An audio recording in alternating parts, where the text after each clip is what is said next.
Welcome back, everybody, to Ram on the Rocks, the podcast show that still doesn't have an established intro because I can't figure one out that I'm happy with. I'm joined today by my friend Channel Pup. Hold on, what happened to that little lore bit where you talked about like how it exists within the Dreamcast's random access memory? It just feels a little long-winded. I'm not sure that that's really like it really works. I don't know. I respect giving it a try, you know, at the end of the day, you know, you'll figure it out. You've got this. Yeah. I gotta find something that's a little snappier, but how about the RAM podcast for the general access and random access age? I did actually, I had a friend on, Brendan Hesse, once, and we were talking, and I was trying to start the podcast, and I accidentally started just automatically going into the Sunset City intro and had to stop myself. The Wayne yearns for the sunset. It was pretty funny. Well, anyway, Pup, tell us a little bit about yourself. Where to begin, honest to God? Well, I do YouTube, for starters. That's probably helped me to get here. I mainly talk about things like comic booky things. Sonic the Hedgehog, which also happens to be a comic book, so I guess that falls under the same umbrella. And just other little bits and pieces, you know? I just kind of try and be a little bit less predictable than I've been in the past. Actually, you know, Wayne and I go way back as well, of course. Back to my very first podcast that I was ever involved in, and that's Sunset City. So Wayne is like an OG. This is kind of like a little reunion of sorts in a way. Yeah, it's appropriate too because I've had Nick and Cirrus on here, so it's like we get the OG crew back on. Hell yeah! Yeah. Like you said, we were involved for a while on the Sunset City podcast. A lot of Sonic. So you know, we were those Sonic fellas. We were the guys as far as like Sonic goes. Yeah, and I've done a little bit of chatting about Sonic on this podcast, but not obviously nearly to the degree that you would have expected over on Sunset City. I'm gonna be honest though, like I feel like there hasn't been a ton of news as of late, but there have been some fun things going on in the Sonic sphere. Little bits and pieces, yeah. I mean, like, yeah, there's the mobile game Sonic Rumble has got a release date now, and it's coming out on desktop systems as well. So if you're into that kind of thing, which I doubt you are, Wayne, are you? You're not really one for that kind of mobile game kind of thing. Is that the one that just looks like Fall Guys with Sonic characters? It is basically Fall Guys with Sonic characters. I've actually been playing it using a VPN, using my account Pup from the Netherlands, just to give it a try. It's a fun little game for everything it is. And it's the kind of game that, you know, Sonic has been long overdue as far as multiplayer things. Because, like, you have, like, your Sonic Shuffle and stuff like that. But obviously that's not really ideal. So I think, you know, we would do a multiplayer experience for Sonic and we got one. And I think it's adequate, you know? Okay, yeah.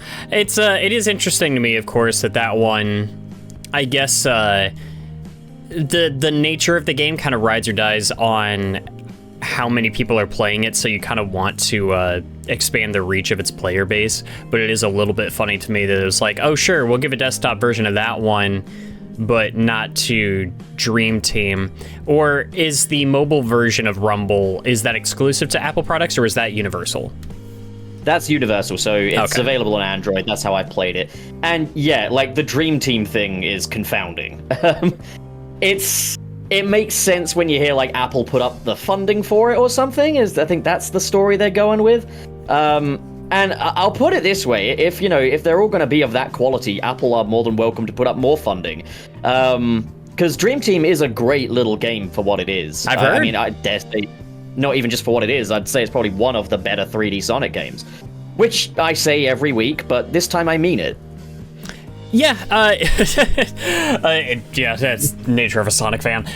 I'm sure I'll try Dream Team at some point, but it's just like I'm not laying down money for an Apple product anytime soon, so it's... Oh yeah, of course. If you gotta do it, Apple TV is the way to go, because Apple TV you can get for like $30. Mm-hmm.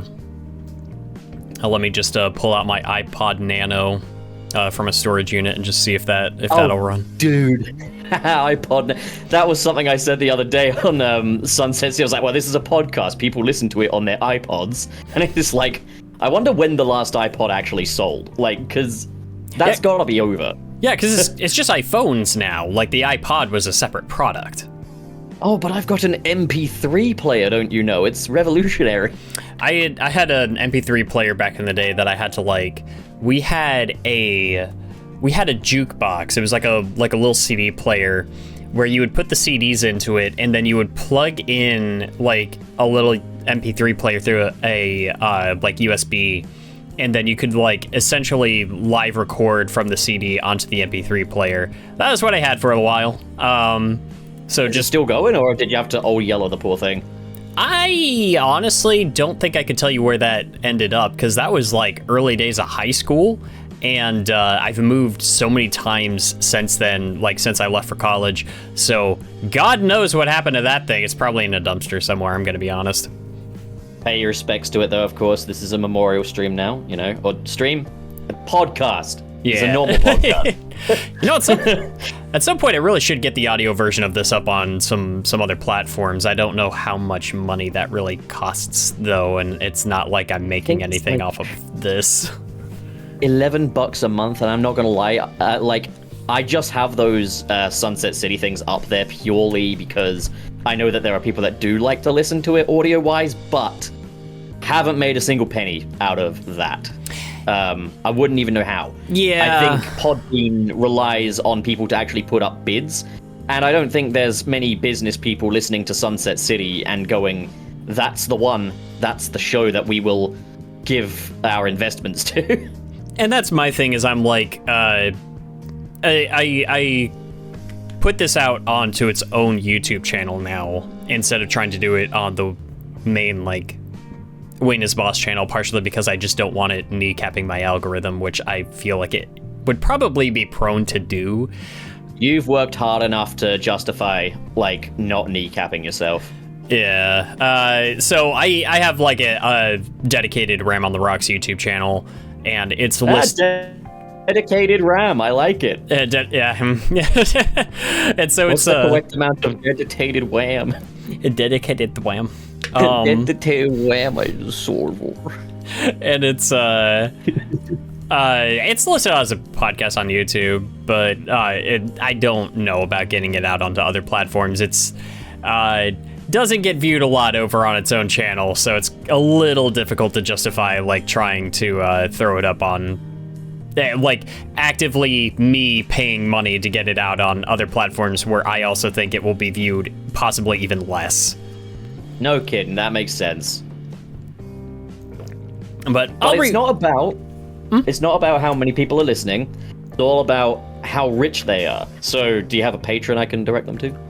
I do have a Patreon. In fact, if you are on my Patreon, that was a hell of a way to introduce that. If you are on my Patreon, it doesn't matter what tier you're on. If you're paying even $1 a month, you get the Ram on the Rocks episodes each month, 1 week before they go live on YouTube. So it is whole kit and caboodle. Yeah, there's a full week of exclusivity just for anybody that is a paid member on Patreon. It does not matter what tier you are on. Beautiful. Yeah. Anyway, I guess, so we were talking about this before. We don't really have a topic today, but I figure it's not that hard to formulate a discussion just about, like, Sonic or Spider-Man. God knows we've just springboarded off of that for a while before. We sure have. Yep. Yeah, always a fun time as far as I'm concerned. Yeah.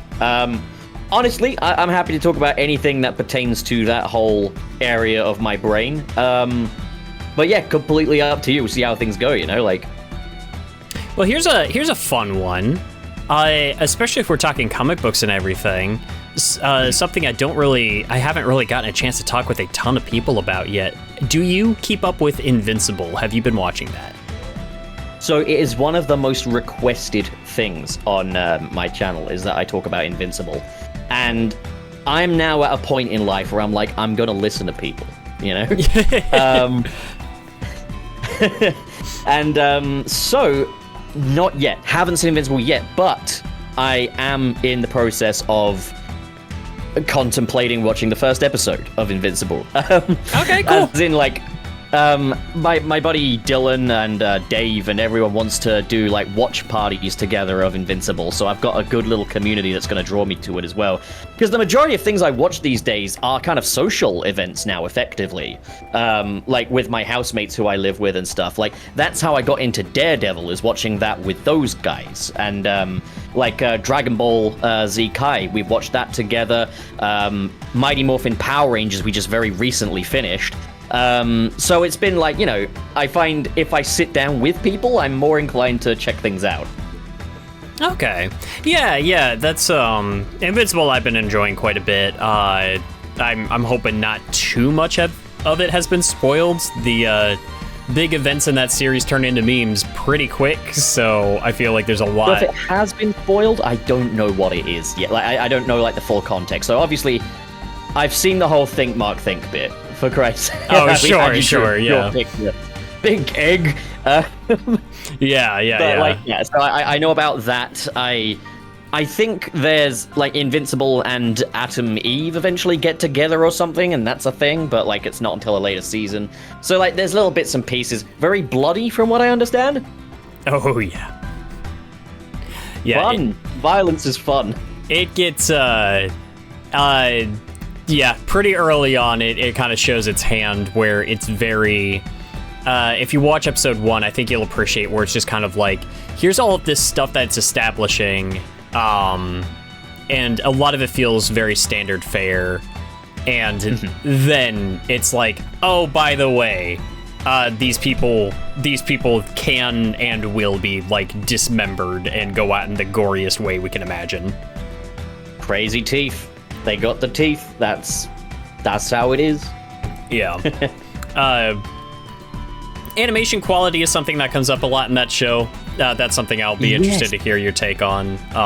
I've heard things. I've heard like the animation quality like varies in that like sometimes like if they're going to take a while on the series, the animation quality will go up, but then sometimes they're not worried about that, or sometimes it's more a matter of release schedules. That's what I understand anyway. I think release schedules are a big part of it. I know people throw the term budget around a lot, and it's not quite that simple in animation. But it is like a matter of time, isn't it? Like a lot of it's going to be a matter of time. It's going to be timing. It's going to be resources and stuff like that. Because even in like the most recent season, you'll see some very, very cheap animation tactics from time to time, and then the last 2 episodes will happen, and it's like gorgeous, and it's just they're going wild, and so you can kind of tell. Well, if they're gonna do it, that's the place to do it, right? Like the finale, that's where you want to bring your A game. Yeah, exactly. And so it's just like they'll make concessions in certain areas to kind of like save their resources and time for the big moments that are going to make a huge difference. They literally make a joke about that in season 2. So, yeah. Oh my god, like the meta era of superheroes. Well, to be fair, it was also like, it was a spin on a joke that was in the comic books of about a very... So probably about the art quality, right? Like... Yeah, like the shortcuts that'll be taken with like, oh, we'll just reuse this panel and put it like side by side in order to punctuate a joke, and they basically take that into a new spin in order to talk about like animation and some of the shortcuts you have to take in that from time to time, just kind of readapt even the premise of the joke into the new medium. I thought that was pretty funny. I don't know if that's fun and clever or awful. I have no idea. So I need to see it in context, because I actually remember watching the series finale of She-Hulk, or the season 1 finale of She-Hulk, and thinking, I don't know if this is kind of clever or if it's actually just really stupid, but, like, I think I don't like this very much. I don't think I finished that series. I remember watching it and thinking it was fun, because the concept of, like, a paralegal, you know, just kind of, like, doing small, legal work in the middle of like a universe like the MCU. It's kind of a fun idea, and I actually like what they did with like what's his name, Abomination. Is just like, oh, here's this character that we've had on the side for however long, and like we're actually bringing them back and doing something kind of clever with it. Oh yeah, don't get me wrong, I can see the appeal of it at the very least. I think my thing was like the filmmaking and lighting of it felt quite CW-y, and that was kind of off-putting to me. I think that and also, sorry, I remember getting to the Daredevil episode of She-Hulk, because that was the one everyone was bigging up, and I'd just recently gotten into Daredevil, and it's like, all right, let's see how, you know, Daredevil's big return to the MCU is. And I was like, it reminds me of the conversations people had about, say, Robert Pattinson's Batman in the DC universe, the James Gunn universe. Mm-hmm. Like, a lot of people were like, oh, he wouldn't fit. And I'm like, to me, Daredevil in She-Hulk is like if you had Robert Pattinson's Batman join the CW Arrowverse. Like, that's how that felt to me. But I also said this must have been really exciting for Daredevil fans at the time, because obviously, like, they didn't know whether Daredevil was coming or going or whatnot. So, like, yeah. Yeah, that's interesting too, because I'm like, hey, I didn't even drop off the show for like lack of enjoying it. It was more like I liked what I saw, but I wasn't hooked. You know what I mean? I wasn't like, oh, I gotta catch every episode like from week to week. It was around the time when I was getting ready to just like delete my Disney Plus subscription anyway, which I did. So I haven't seen anything that's come out since then either. I heard X-Men 97 was good. I heard Spider-Man was good. I heard Daredevil is good. But I'm also like, there's only so much time I have to dedicate to all of this stuff, and 100%. Yeah, like, I remember how I kind of felt towards the point where I was like, my interest in Marvel stuff was waning, I guess. Was kind of, as you described, was like, well, maybe I don't need to see all of this. I haven't seen Eternals yet. See, I haven't seen the Eternals either. I'm told that I would probably enjoy it, but I don't know. Like, again, I just don't feel much of an inclination to see the latest Marvel thing. I mean, you remember, like, we both had a conversation about the new Captain America movie after seeing that, because I saw what you had to say about it and was like, he's dead on. That is 100% what this is and what this feels like. It doesn't... I really wanted something more for like the Sam Captain America, like for him to get his own movie, and instead he just got the hackneyed Incredible Hulk 2. Like, well, that's exactly what it is, isn't it? Like, I mean, like, it does a lot of posturing as like this political thriller. Yeah, that's gonna change everything. Like, this is gonna change everything. That's every Disney thing now. That's like Disney's moniker is, this is the thing that's gonna change it all. And then you watch it, and it's like the actual political subtext or political commentary this thing boasted amounts to, oh, your evil supervillain president might have feelings too. Oh, and it's like, I will say, credit where it's due, I was expecting Harrison Ford to phone it in, and he wound up giving up, like, probably the best performance in that movie. Oh, yes. Like, he was great. Like, yeah, he came to work. And to be honest, yeah, no complaints about performances from me. I thought everything was very strong on that front. But, like, yeah, just the movie on a whole felt very toothless, very cowardice. It felt... in my opinion. Yeah, to me too, it also felt like it was pulled from a different era where comic book movies were still afraid to like be too comic booky. Like the design that they gave the leader alone, I was just like, come on guys, I thought we were past this. Yeah, because they did actually have a different design for him. Like, the makeup was done. There are images on the set of the guy in the leader's classic makeup with the big swollen ass head, and they just didn't go the whole hog with it. The whole thing kind of gave me vibes of 2011's Green Lantern's main villain, that's who was probably also what I was thinking of. Yeah, he was also a guy with a swollen head. They got a lot of those, it seems. It's funny, I just don't think they can get swollen heads right, because, like, also, let's look at MODOK as well. I think MODOK worked for the movie that it was in. I don't. Yeah, I don't hate Quantumania like a lot of people did. I thought it was kind of forgettable, but I thought that it did a decent enough job with like Kang had a good presence until like the most laughable superhero they could have had killed him off. Right? Like that was the thing. I was like, the mistake this movie's made is that Kang is less scary now than he was before, and we're supposed to be looking forward to this guy like he's the next Thanos. But I guess we don't have to worry about that anymore, because now we have to worry about setting up Doctor Doom in a single movie played by Robert Downey Jr. I'm not thrilled about that. I am weird. Well, that seems like the biggest admission of insecurity I'd seen. Like, when they announced that, I was like, I didn't realize things had gotten that bad. That was my first response, was, have things really gotten that bad? Because I didn't think so. Like, I was like, wow, they must be panicking. It's so weird to me that I am actually, like, probably more looking forward to seeing Thunderbolts than I am Doomsday. I just don't know anything about Doomsday. To me right now, it just feels like a product of desperation. Yeah, like, it feels like, I mean, this was going to be a different thing, like, a year ago. Like, this was going to be a completely different movie. Oh, yeah. Like, well, so was Brave New World. I mean, like, if you look back at when they were actually planning on doing the Serpent Society, like, Giancarlo's character was going to be, like, a completely different actress in that role. Like, it was going in such a different direction. And they're like, no, we didn't have to do reshirts. Yeah, you did. We know. There's definitely... I think I know exactly what it's reacting to, or should I say overreacting to as well, but I'm not going to bring that up on here because that's a political thing. Fair.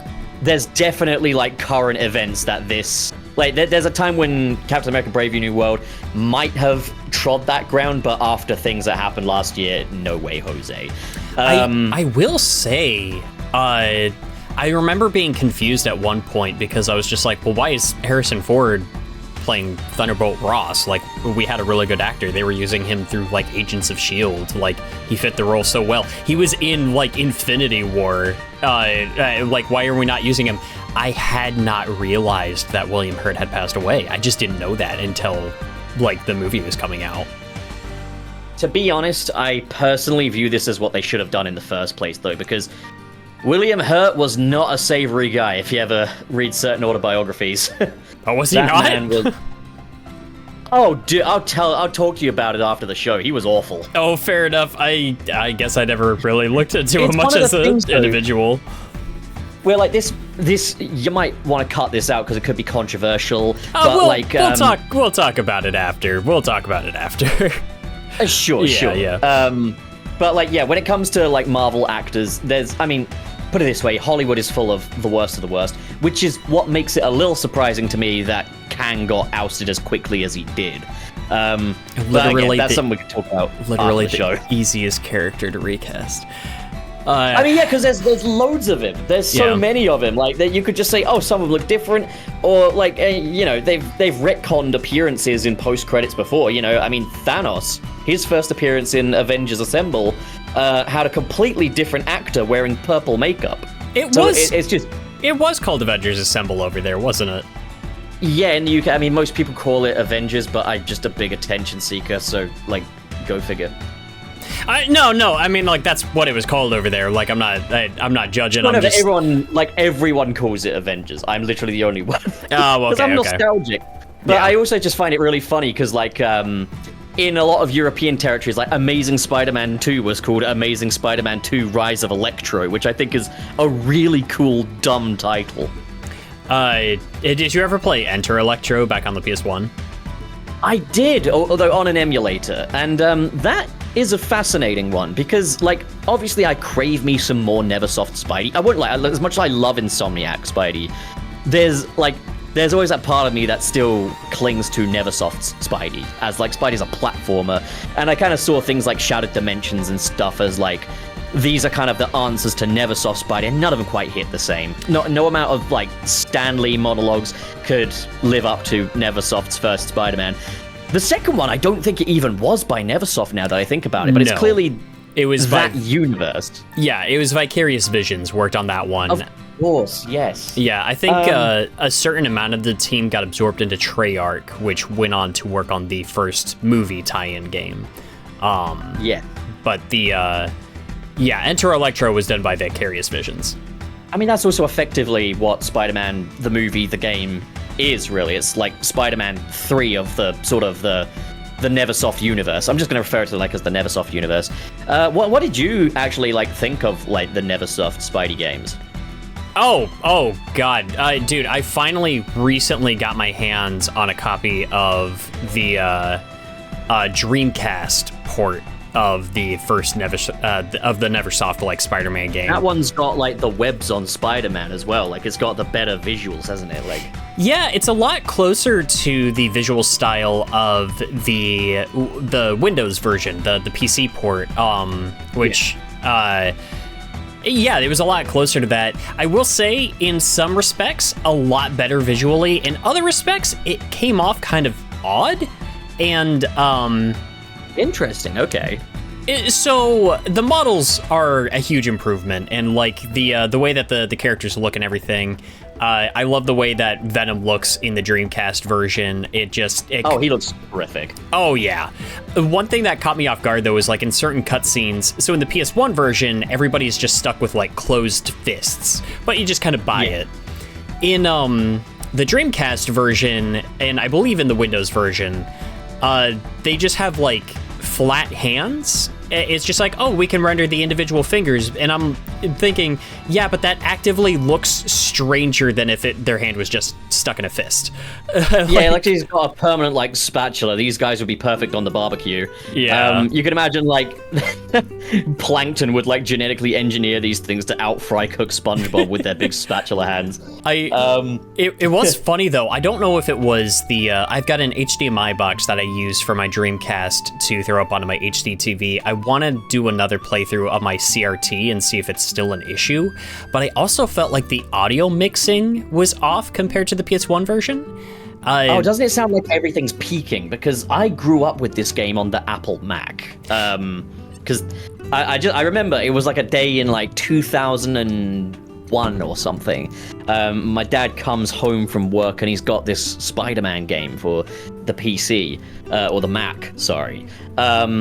And it's just one of those things where he worked at this calendar company, and every so often someone would come around with some little things and stuff that they could get discounted. And Spider-Man was in this, so he gets to be Spider-Man. And I loved this game as a kid. This game was wild. And I really got into Spider-Man and Spider-Man comics because of that game. I'd seen the first movie and thought, yeah, that was alright. There was a lot of Peter Parker in it, but it was alright. Because obviously when you're a kid, all you really want to do is see Spider-Man throw down. Sure. You just want to see him get with the Green Goblin and stuff like that. So as a kid, I didn't really have any interest in the iconic Bonesaw is ready moment or anything like that. Which is crazy considering how much it means to me now. But, yeah, I played that game on the Mac. So as far as I was aware, I didn't understand when people were like, oh, Black Cat was so creepy, until I later saw the PlayStation 1 version where, yeah, Black Cat's a fucking mess. Sorry, Black Cat is a mess. Yeah, Venom definitely looks better in that one, though. Spider-Man himself looks better. The second one, though, definitely feels like the barrel scrapings of the first. I don't know, have you done Enter Electro as well? I have played Enter Electro. I have only played through that game in its entirety once, and that was some time ago when I was reviewing all the 3D Spider-Man games. And I remember, my take on it was so interesting to play. It's not anywhere near the level of quality of the first game, but it was cool to hear that actor playing Spider-Man in a game again, and it was also oh, here's a bunch of other villains that we actually got to adapt that still felt like that era of the comic counterparts of them, that sort of thing. We always have the most iconic Shocker line in history. What did he say? Something just very erotic. It was oh, you like that, huh? Well, get ready, because you're gonna love this. Yeah, that sounds about right. I do remember, okay, so this is the strangest thing. I remember when I was playing Enter Electro, the the Shocker boss fight, when you are fighting him, I remember being in that battle and hearing something in the background in the soundtrack, and I was like, hang on, I know that sound. And I'm pretty sure it's from a sample CD or something that was used in several soundtracks, but it is a soundbite that also exists in a level from, I want to say, the second Spyro game, but was also used in like the main menu theme for Metroid Prime Hunters. Oh, wow. Yeah, I recognized the noise, and I was just like, wait, I know that sound, and I'm assuming that it was just like a sound bit a lot of like game composers and stuff used like in a sample CD or something like that. And I mean, I believe Tommy Tallarico is credited with the production of those soundtracks, and it's kind of hard to say, isn't it? Yeah, you're right. Like, hey, I still want one of those in televisions, man. They look fun. I'm never gonna get tired of making fun of him. I probably should be over the joke by now, but I'm not. You are a gaming racist. Oh my god. Yeah. Allegedly, he was involved with the creation of the soundtrack to the first game, which, hey, I would like to give credit to. If he's done like some legitimate work, then like that's cool. I would love to hear or just see him like focus up on that, do that with his career, like go back to making game soundtracks, like legitimately contribute instead of, you know, doing what he's done. Although at this point, I don't think that there would be a lot of studios willing to work with him, which is also understandable. You ever see a channel called Slope's Game Rooms? Slope's Game Room? I don't believe so. He's done an excellent documentary on the Intellivision Amico, which is how I learned all about it. And yeah, it's terrific. It's funny as well because like it seems to be a very popular documentary among just a lot of the different people that I've kind of collaborated with recently. So I'm not sure where the surge of popularity in it comes from, but like I found that like Tommy Tallarico is a very good talking subject for people. He's easy to discuss, and I think a lot of it is just the absurdity of the whole situation. I think a lot of it, too, is it's easy to get excited about that particular subject, if only because it was presented so well by H. Bomber Guy. Oh yeah, in the Roblox oof video. Yeah, and just like the way that he dished out the information about it, I feel like just makes the subject so much more entertaining. Oh, 100%. Yeah. And definitely check out Slopes' one on it as well, because it is terrific. I'll have to look into that. You know, I've also been listening in on, are you familiar with Super Eye Patch Wolf? Name rings a bell. It's probably one of, he's probably one of many YouTubers that I've kind of listened to as going to bed, but never clocked the name of. He's got a very recognizable voice. And he's got like just a very fun way of like of speaking and dishing out info. Well-spoken guy, and he's done a lot of like really fun video topics and everything. And every once in a while, you'll just listen to a subject that you don't have any interest in, but because it's somebody that you like listening to, you'll listen anyway. Best kind. Yeah, I used to like I'm not somebody that grew up caring about wrestling, and I don't see myself following it now, but I get the appeal now after listening to Eye Patch Wolf talk about it, because wow, the history of that is fascinating. And also what's that one guy, Vincent, is it Vincent? Vince Vaughn? I have no idea. I don't know. Vince Vaughn will be the one, yeah. Yeah. Not a great guy. Really? Okay. If I'm thinking of the right person, that's why I don't want to like say the wrong name. Different Vince Vaughn. It happens. Taken in a lot of wrestling info over the past week, but largely in passing while I'm listening to it while doing other things. Sure. But yeah, no, it's always fun just kind of like learning a little bit more about a topic I otherwise wouldn't really get the time of day. But he had such a way of just being like, here, I'm going to make you care about like the story surrounding these particular wrestlers, and it doesn't matter that a lot of it was scripted and predetermined.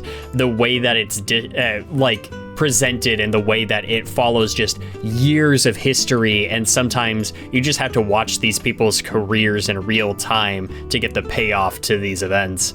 It's fascinating. It's cool stuff, but I feel like I enjoyed the history and like the meta aspect of it more than I would enjoy. Like, I don't see myself ever attending a show to go see a live, you know what I mean? Oh yeah, of course. Yeah, no, like, yeah, 100%. That's very cool though. Like, yeah, no, where were we? Enter Electro, I think. Enter Electro. Yeah, no, I never beat that one. But it's definitely the less interesting game between that and its older brother or sister or whatever it is. I'm glad I played it, and it's especially like when you beat it and the credits are Spider-Man scaling a building, and the windows are filled with pictures of the dev team, and it just felt intimate and cute. Yeah. And I liked that from that game. It was such a, I don't know, that you could see there was a lot of passion in what they were working on there. And the game feels more puzzle-oriented than the first game did. Yeah, definitely. I think so. Yeah, the first one is much more platform with a bit of combat. It also has things like, there's the bank robbery where you have to move the bomb as well. Yeah. So it's more kind of like get from A to B, fight some goons, etc. Whereas the second one, there was a bit more of like the switch hitting and puzzles and stuff like that. It's still not a bad game, and I do like the fact that you can like swing on the floor as well in this one. And of course, having like the webs on Spider-Man even on the PlayStation 1. Plus he's got the little web pits. That's kind of cool. Yeah, they gave him the web wings. Yeah, it's a solid little game. Definitely not the Titan the first one was, but not to be sneezed at either. Yeah, and I appreciate it from that front. It's neat. I would actually like to play through that one again. And it is interesting kind of going back and looking at very puzzle-oriented platformer games like that. I have finally, after a bit of time, and I talked about this on the last episode, but it felt like a big accomplishment for me because there's a series from like the PS1 era that I had always wanted to try because I've played later games and everything about it just seemed so up my alley, but it was so hard for me to get in tune with the controls, and that was Tomb Raider. Interesting. Yeah, because I saw you were playing Tomb Raider. I did get a Tomb Raider game when I was a youngin', but like I got pretty stuck on it. Like, yeah. That first title is one that I have attempted to play several times. As of when I tried to play it recently, I've beaten the original game twice now. I actually ended up really loving it. Like, once that game clicked for me, I just got it. And I was just like, yep, okay, cool. Now I can experience this, and sure enough, this game is everything I always wanted out of this, just looking at it from afar. So what was the thing that it needed to click? Like, what was the thing that changed? Movement was the big one. I think a part of it for me was like jumping was the thing that I had the most trouble with, because I can deal with tank controls. I play a lot of like older survival horror games. Tank-based controls are not something foreign to me, and I think within certain contexts they're preferable over other control schemes. Now that I understand the way a game like Tomb Raider is formatted, I would not choose a different control scheme for it. I think it works perfectly once you understand the language the game is written in. Yeah, so like it's jarring at first, but like it takes a minute and then like you realize there's a reason why it's like this. Yeah, and it makes even just traversing through the areas, like once you've mastered that, it even just makes moving around just feel satisfying. I don't know how to describe it, but it feels like you've just nailed something down. And it's kind of like Lara is a very acrobatic character, and it's getting the... it feels like you are also kind of mastering what goes into having her perform those stunts and tricks and actually being able to go toe-to-toe with the monsters she encounters, that sort of thing. Yeah, because I know she like faces a lot of like beings that are not human, right? Like, Oh my god. Yeah, that's Caddy and I were talking about like the ending of that game. And cuz he was like, everyone always talks about the dinosaurs, but no one ever talks about the final area. And yeah, sure enough, I don't want to spoil like the final level if people haven't played that, but the game just turns into a horror game at the end, and you fight. That's really not a bad Caddy impersonation either. What can I say? I've listened to a lot of the guy's videos, but so is he going to be on this show at some point, or are we expecting a Caddy appearance? Oh, that would be fun. Especially like again, I love talking about. I want to talk more about Tomb Raider 1, and he's somebody else that just has a reverence for that game. I would love to have him on sometime if the schedules ever work out. Sure. Yeah, that'd be a good time. Yeah, no, me and Caddy actually work together a fair little bit as well now. I do a lot of graphic design for him. I heard, yeah. I'm glad that's been going well. Oh yeah, it's great. He's been a lot of fun to work with, as well as that, just getting to make some of these absurd ideas into kind of reality. There was we were doing an ad campaign for like a Spawns plush, and so he wanted the Spawns plush to be getting gradually more kind of tortured as time went by. Oh no. And I was like, yeah, I can do that. I've got you. And we did one of them where there was like a Spawns like in the basement tied up, and there were like little skeletons of other kites in the room. And that was just so fun, just coming up with that visual. And yeah, no, it's a lot of fun to just come up with these crazy little ideas. Yeah, I imagine he would be a ton of fun to work with. I know he and I were also talking music not that long ago. Have you ever heard, shoot, I'll have to send it to you later. You ever heard the song Angus the Prize-Winning Hog? No, but it sounds right up my alley. What is it? Oh my god, it's amazing. He sent me the music video for that. It is an experience, and I would actually just welcome anybody listening to just look up that song with no context and watch the music video, experience what that is, and I can't get it out of my head. It's very, very funny. You know what to do. Get it up. All right. Man, those you are right though. Those, I guess, getting back to those Spider-Man games, I would like to see more like a platformer style game like that, something with a bit more of a linear spin and something that just kind of feels grounded enough in its own reality. And I think that was while playing Spider-Man 2. I think I was starting to feel that I was getting a bit of fatigue with the open world style of Spider-Man gameplay. And I think a part of it is just, I know a lot of people were disappointed with like how much there is to do in the city, but realistically, what could you do? Like what all do you put in there? That was something I found interesting, because I noticed like there's a lot of complaining that was kind of saying like, oh, once you've beaten the game, there's nothing left to do. And I'm like, right, so the game ends when you've run out of things to do. That's kind of something games have to have. However, I can also understand the viewpoint of like hoping that there would be a bit more content. To be honest, I didn't find a lack of content to be an issue. I mean, I still have a very warm feeling towards that game. Like, I know a lot of people have soured on it since. I want to revisit it. I want to play it again because I remember feeling frustrated with my thoughts and feelings towards the end of that game. And I think a part of it was like, I enjoyed playing it.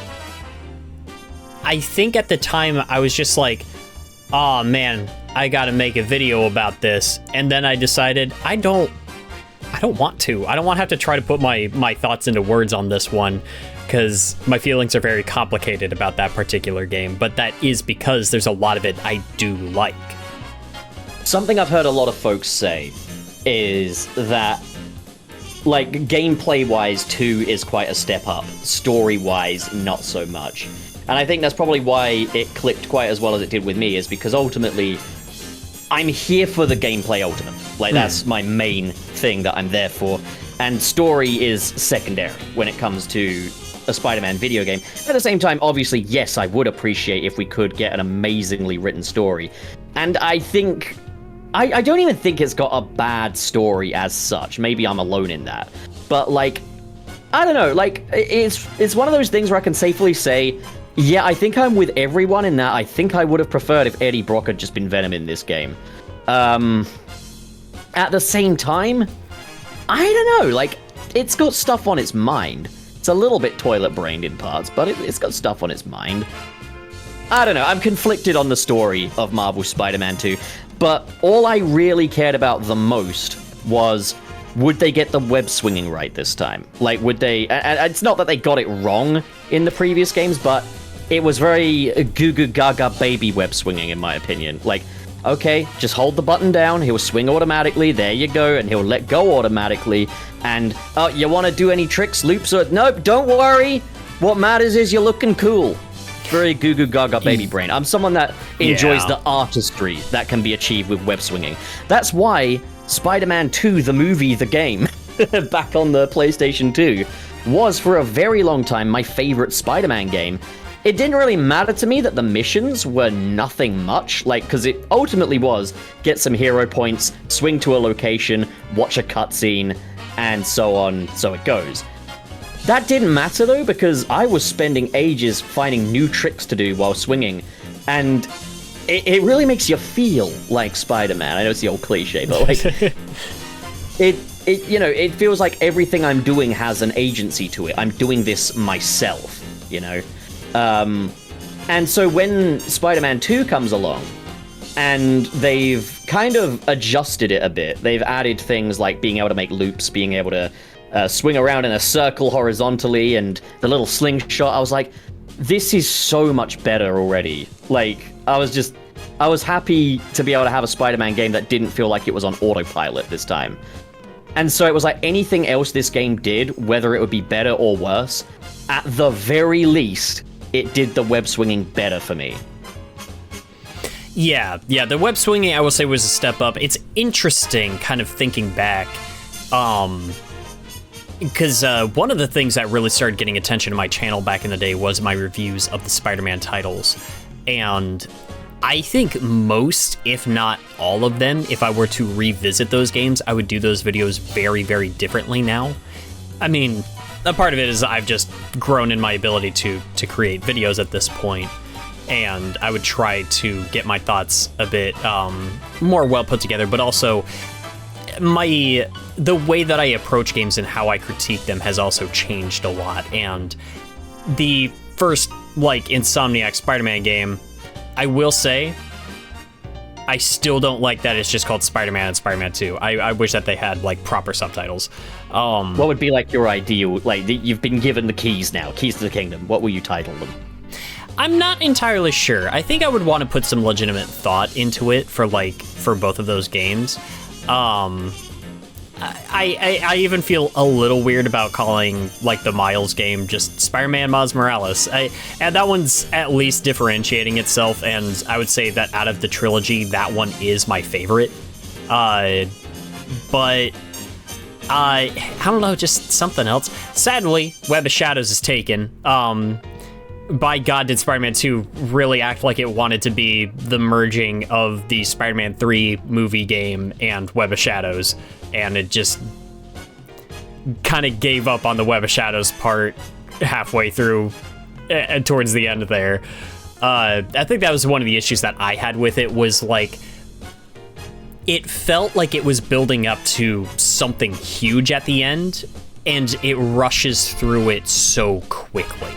And there was a lot from earlier on in the game I would have cut to have that, like, symbiote alien invasion feel bigger and more impactful, especially because we already have a game where that concept was the premise, and it already felt like it capitalized on the idea so much better. It especially hurts when you kind of look into the behind the scenes stuff, and a lot of it was like leaks and everything, and I don't like talking too much about all of that, because there's a difference to me between, like, here's a bunch of behind the scenes information that they gave out willingly, and, like, here's a bunch of, like, illegally obtained like assets and concepts and stuff like that. All I can say is that it was very clear to me that there were bigger plans for the third act of Spider-Man 2, that they just, that a lot of it had to get cut. And that makes me sad because there was a moment when I was like swinging through the city and like you've got cities are just like gunked up with all the symbiote goo and you're like saving people and like getting them onto buses and everything, and I'm just like, this feels like Web of Shadows but like smaller somehow, and then you're just not there long enough to really capitalize on that. And also credit the artists and writers that help develop the stories you're working on, please, and thank you.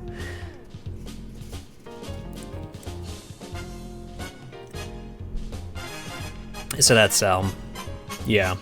That's why it's hard for me to talk about Spider-Man 2. It's too easy for me to just go, like, way off the rails on that. Cool. Okay, we should be back on. Hooray! Yeah. We had a little Discord kind of shut down altogether while we were in the middle of recording, so we were just not able to talk for, like, a half hour. I don't even know how much of that Spider-Man 2 rant was even heard, but it happened, so... See, I have no recollection of the rant. All I remember is we kind of discussed, like, there was the web swinging that we discussed. Yeah. And just the general gameplay versus story component, which seemed to be quite a hot debate among Spider-Man fans. And that was about where I was at. Yeah. But as for, like, your end of things, I have no idea. Basically, I just have a lot of, like, complicated feelings about it. Maybe one day I'll actually get around to doing a video, but yeah, I just kind of, like, didn't feel the desire to work on a large-scale review of that game. I think the one thing that hindered that game for me, well, it hinders replaying anyway. Like, replaying has some areas that feel like a bit of a chore. And that's, like... So when you first play the game and you're doing, like, the bit with Harry and Peter on the bicycles, it's like, yeah, cool, we're learning about Harry and Peter. Once you've done that, and you're on New Game Plus, you kind of don't want to do that anymore. Like, it's like, okay, I know the story of Harry and Peter. And I don't... Yeah. Yeah, and that's an issue that's not really exclusive to, like, just that game. It's something that I feel like I notice with, like, a lot of games that take, like, a super heavy emphasis on, like, story stuff.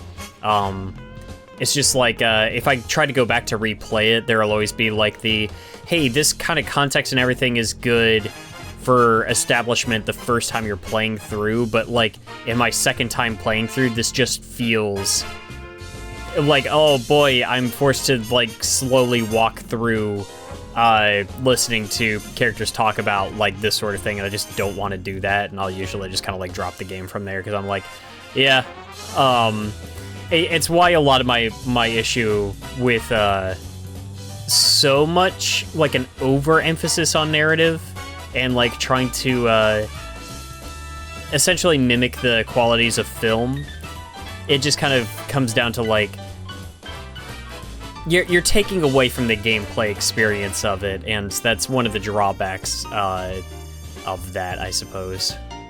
Oh, I'd absolutely say so. Like, yeah, like, obviously it's the cinematic experience is what they want to do. But it's like, would I rather walk through the Emily May Foundation and be told about bees? Or would I rather be web swinging? You know? And it's like, if, you know, the past gen game is just going to let me go out and web swing and hunt enemies like they're my prey and stuff like that, then... You know, I'll go with the option that enables me to do more of that. And that's the only issue I have with Spider-Man 2. I think one thing that I'm pretty sure we disagree on about Spider-Man 2 the game, Wayne, is MJ missions. I think if I remember right, you didn't like the MJ missions in the second one as much? Yeah, I think one of them works incredibly well, and that's the one with like Spider-Man essentially just like getting possessed by the suit, and so like she's hiding from Peter and everything. It like adds a different layer to that. I think the one in like Kraven's hideout is completely irritating and worthless because interesting. Okay, I think so it is. first one. I'm sorry. Yeah. The first Was it the first MJ mission in Spider-Man 2, I think, is completely worthless. I think it is it's irritating and slow to get through, and then you get to the end goal, and you get caught anyway, and Spider-Man still has to come in and save you, and nothing was accomplished.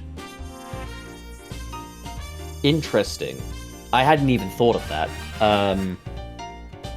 Yeah, that's interesting. It's a complete waste of time. You find out about a bunch of the other villains that Kraven's murdered, but I feel like there were cooler ways to get that point across than just like, oh, they were killed off screen. That seems quite divisive as well, as like the killing off of the different Spider-Man villains. I like the aspect of like the finality of that, I guess, but at the same time, it does feel a little strange to be killing legacy Spider-Man characters off screen, and that's just kind of all she wrote, you know. I'm fine with it to a degree, if only because it's like, I'm not expecting this series of games to last forever, and if you don't have plans for a character, then like, you know, I don't mind killing them off. Like Vulture dying doesn't necessarily surprise me. Scorpion, we actually got to see get off, and that was actually pretty satisfying. Rhino, I'm pretty sure actually died in Miles Morales.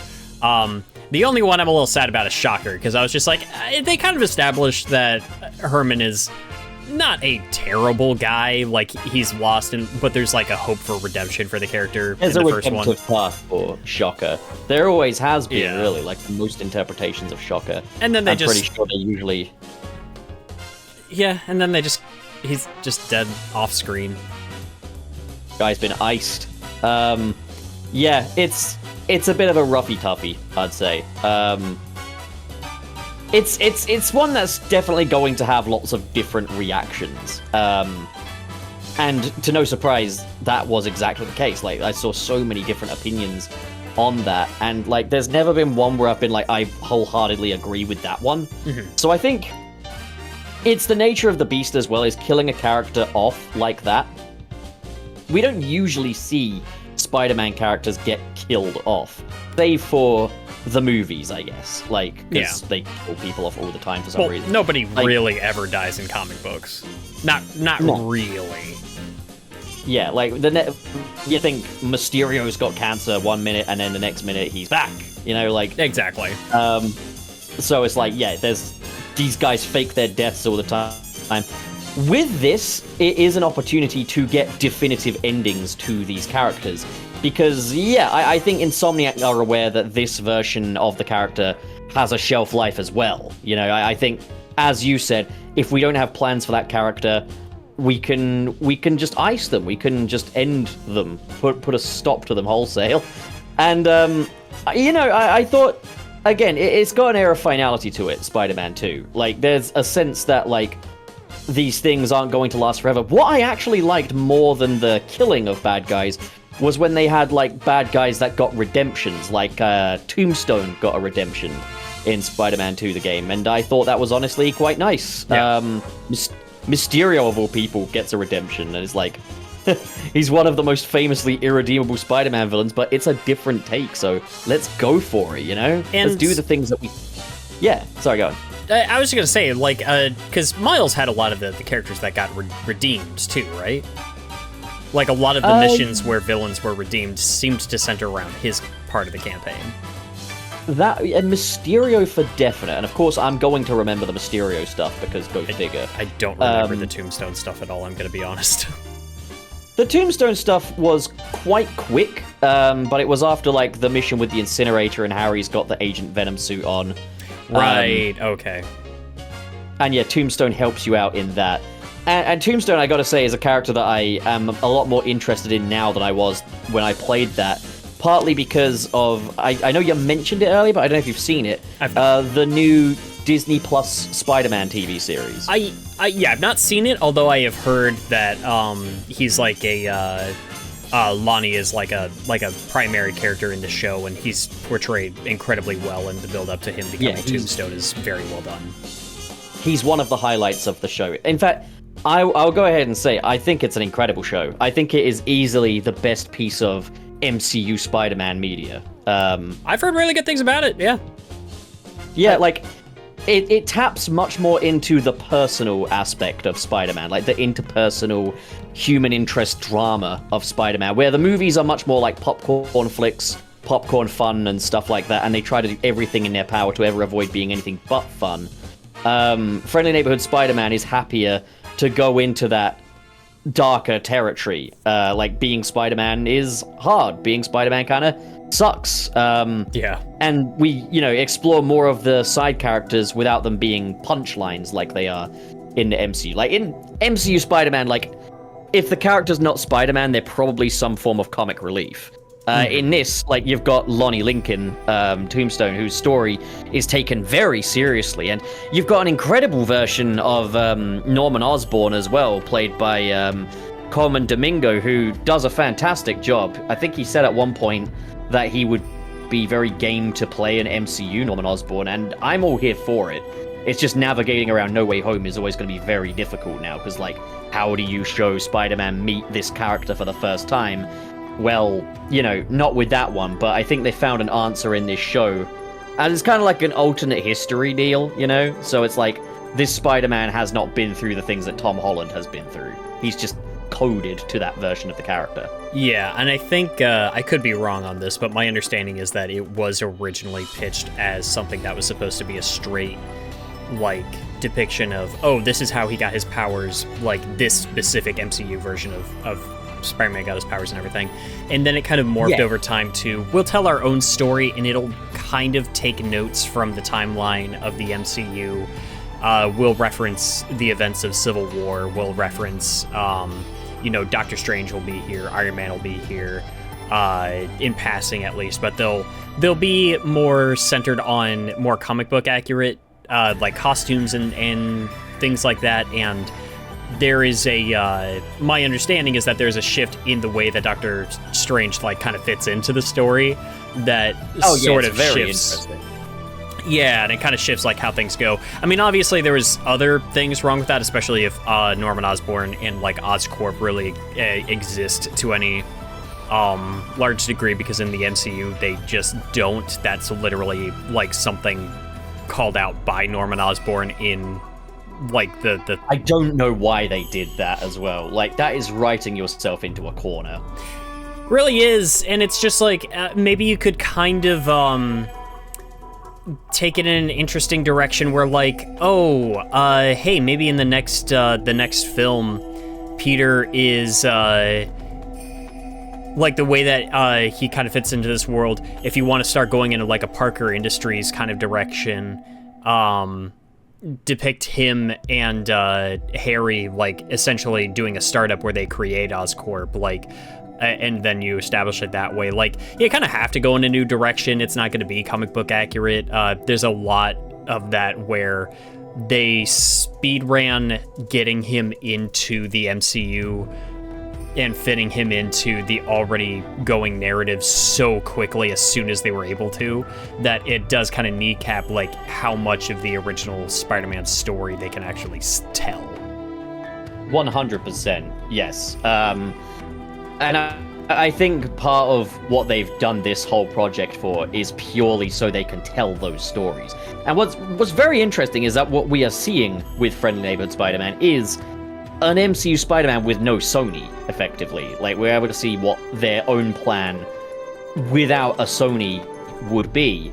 And I think it's the best thing to come from Spider-Man kind of in an MCU-adjacent world.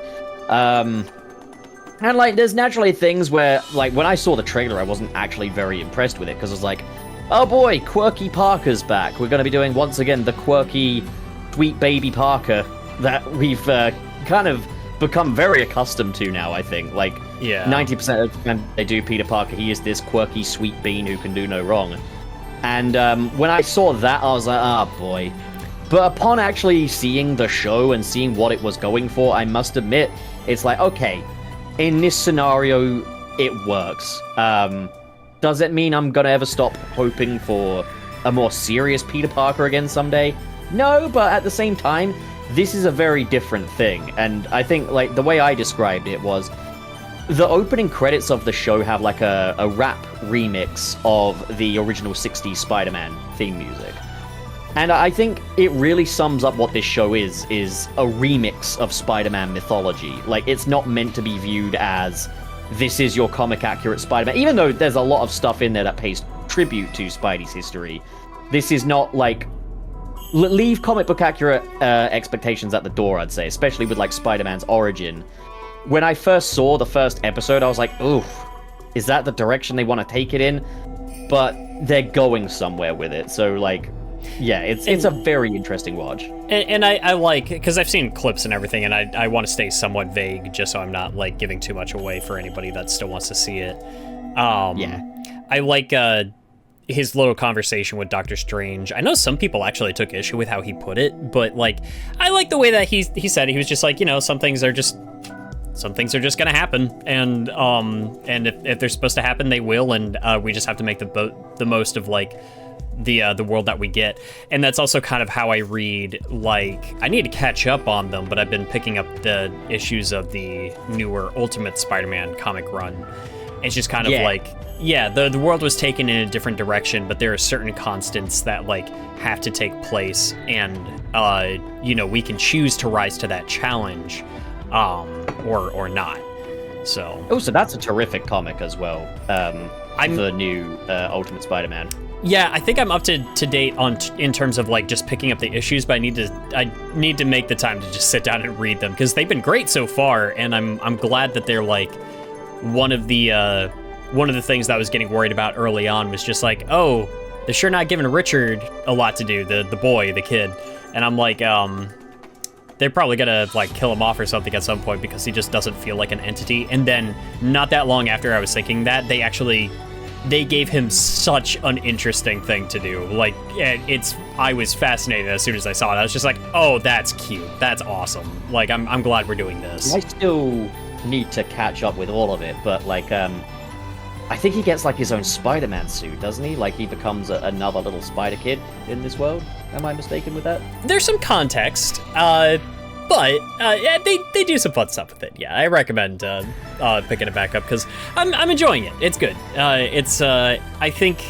more of what people have been wanting out of Spider-Man content for a while, because the mainline, I don't think it's controversial to say the mainline comics have not exactly been delivering. Zeb Wells' run on Spider-Man didn't exactly light the world on fire. We've got a new run now, I think. I think there's another writer since Zeb Wells, and we've once again got this brand new day-esque story to start it off with, where, like, it's like the writer saying, we swear this isn't going to go down like last time, and every time it always does. I think 616 Spider-Man is in desperate need of, like, a wholesale reboot, like a full-on, like, scorched earth, let's just go from the top, because One More Day, I genuinely don't think it's the worst story ever made, but yeah, it has put the Spider-Man series in a place that it can't recover from. Like, I think once you've kind of done the whole, like, hey, Spider-Man's he's a husband now, and he's got a wife, and they're married. Once you take that away from people, there's an air of, like, trust, or narrative trust, I guess, that you can't get back. There is no going back from that now. And they've kind of tried, you know, doing the whole, oh, here's renew your vows and stuff like that, but yeah, they never get to follow through. And then the new movie is called, like, Brand New Day, and I was just like, and then somebody was just like, oh yeah, and they're casting somebody as Mary Jane Watson, and I'm just like, oh, cool. I mean, that's about that. Who told you that? Because I know where they've got that idea, but it's total speculation. There's nothing confirmed there. Right. And I'm just like, I hope that's not the case, because that gives way too much ammunition to people that were trying to discredit, like, Zendaya's MJ character. I don't understand why they can't just make Zendaya the fully MJ. Like, she's got the look to play a classic MJ. Yeah. I don't understand why they don't. Like, you've already called her Michelle Jones Watson. Like, you know why people are pushing against it. we all know why. Yeah, they won't admit it. There, but what I mean is Disney, though. What I mean is Disney and Sony. Like, they've referred to her as Michelle Jones Watson and stuff, and they've had her be this very introverted character for 3 movies, which isn't really as much what MJ is. But it's strange because Zendaya could play a proper classic MJ, quite easily. I literally think it's another they wrote themselves in a corner situation. I think they wanted that aha moment at the end of Homecoming where this Michelle character turns out to be MJ. And you can call her MJ, but not Mary Jane, because you've been spending the entire movie calling her Michelle just so you can have that little twist at the end there. It sounds stupid. I think that is literally the only reason. Just so they could have that little twist. Yeah, because you have to have your cloud pleasing like reveal at the end of the movie. It feels very corporate and it feels very checklist, and I think that is 100% why that is the case. And that's the weird thing, because I love Spider-Man Homecoming. I still think it's a terrific little movie. Like, it's obviously... It's aiming a little lower than previous Spider-Man films have. Mm-hmm. But it's... Like, I think it wears those shoes with a great deal of... with a great deal of pride, I guess. I don't know if that's the word I'm looking for, but, like, it's a smaller Spider-Man movie. It's a little Spidey movie, and it works really well, in my opinion. Like, I think it's terrific. It's, it's very friendly neighborhood. Yeah, I mean, people want a street-level Spider-Man movie now, I think, more than ever. Like, there's always musings of, like, the next Spider-Man should be street-level. The closest thing we have to that for live-action MCU Spider-Man is that. Yeah. And, you know, you've still got the caveat of it's a movie where he's got a tech suit. It's a movie that is very embedded into the Marvel universe of it all. It's, like, you know, with Iron Man's appearance and stuff. Although, not as much as, you know, the trailers had me believe back in the day.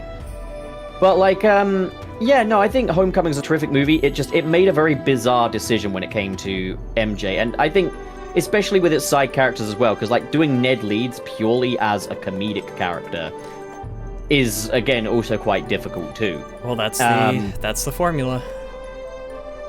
Back to formula? Back to formula. And that's, it is funny too, because I remember predicting at one point in the movie that Michelle was going to end up being, like they were going to say that was MJ. I was just like, that's probably where they're going with this. Because the attitude was there. You have to handle that character differently now than you could have back in the day. Like, one of the standout things when she was written into the comics was like, oh man, here's this girl that just wears long pants. Like, she's not in skirts and everything. Like, that was counterculture. That was like, here's this woman who's just making a name for herself, and that sort of wild nature to her was what made her so appealing. And you have to kind of portray that character differently nowadays, because those same things aren't going to mean anything now. And so now it's her she's very still like anti-establishment and being like, oh hey, yeah, this was built by slaves, you know. And you're getting I mean, that was one part that was very classic MJ. That was like, hey, I'm gonna go do some protesting, and this was built by slaves. Like, that's MJ to a T. Exactly, and that's why it did not surprise me that they were like, oh yeah, that's MJ. And I was just like, yeah, that makes sense, because like this feels like the character. It's got, she's got those characteristics that are still very counterculture and very like, you know, very like, she's got her own way of going about things and stuff like that. And I think that the character was portrayed well.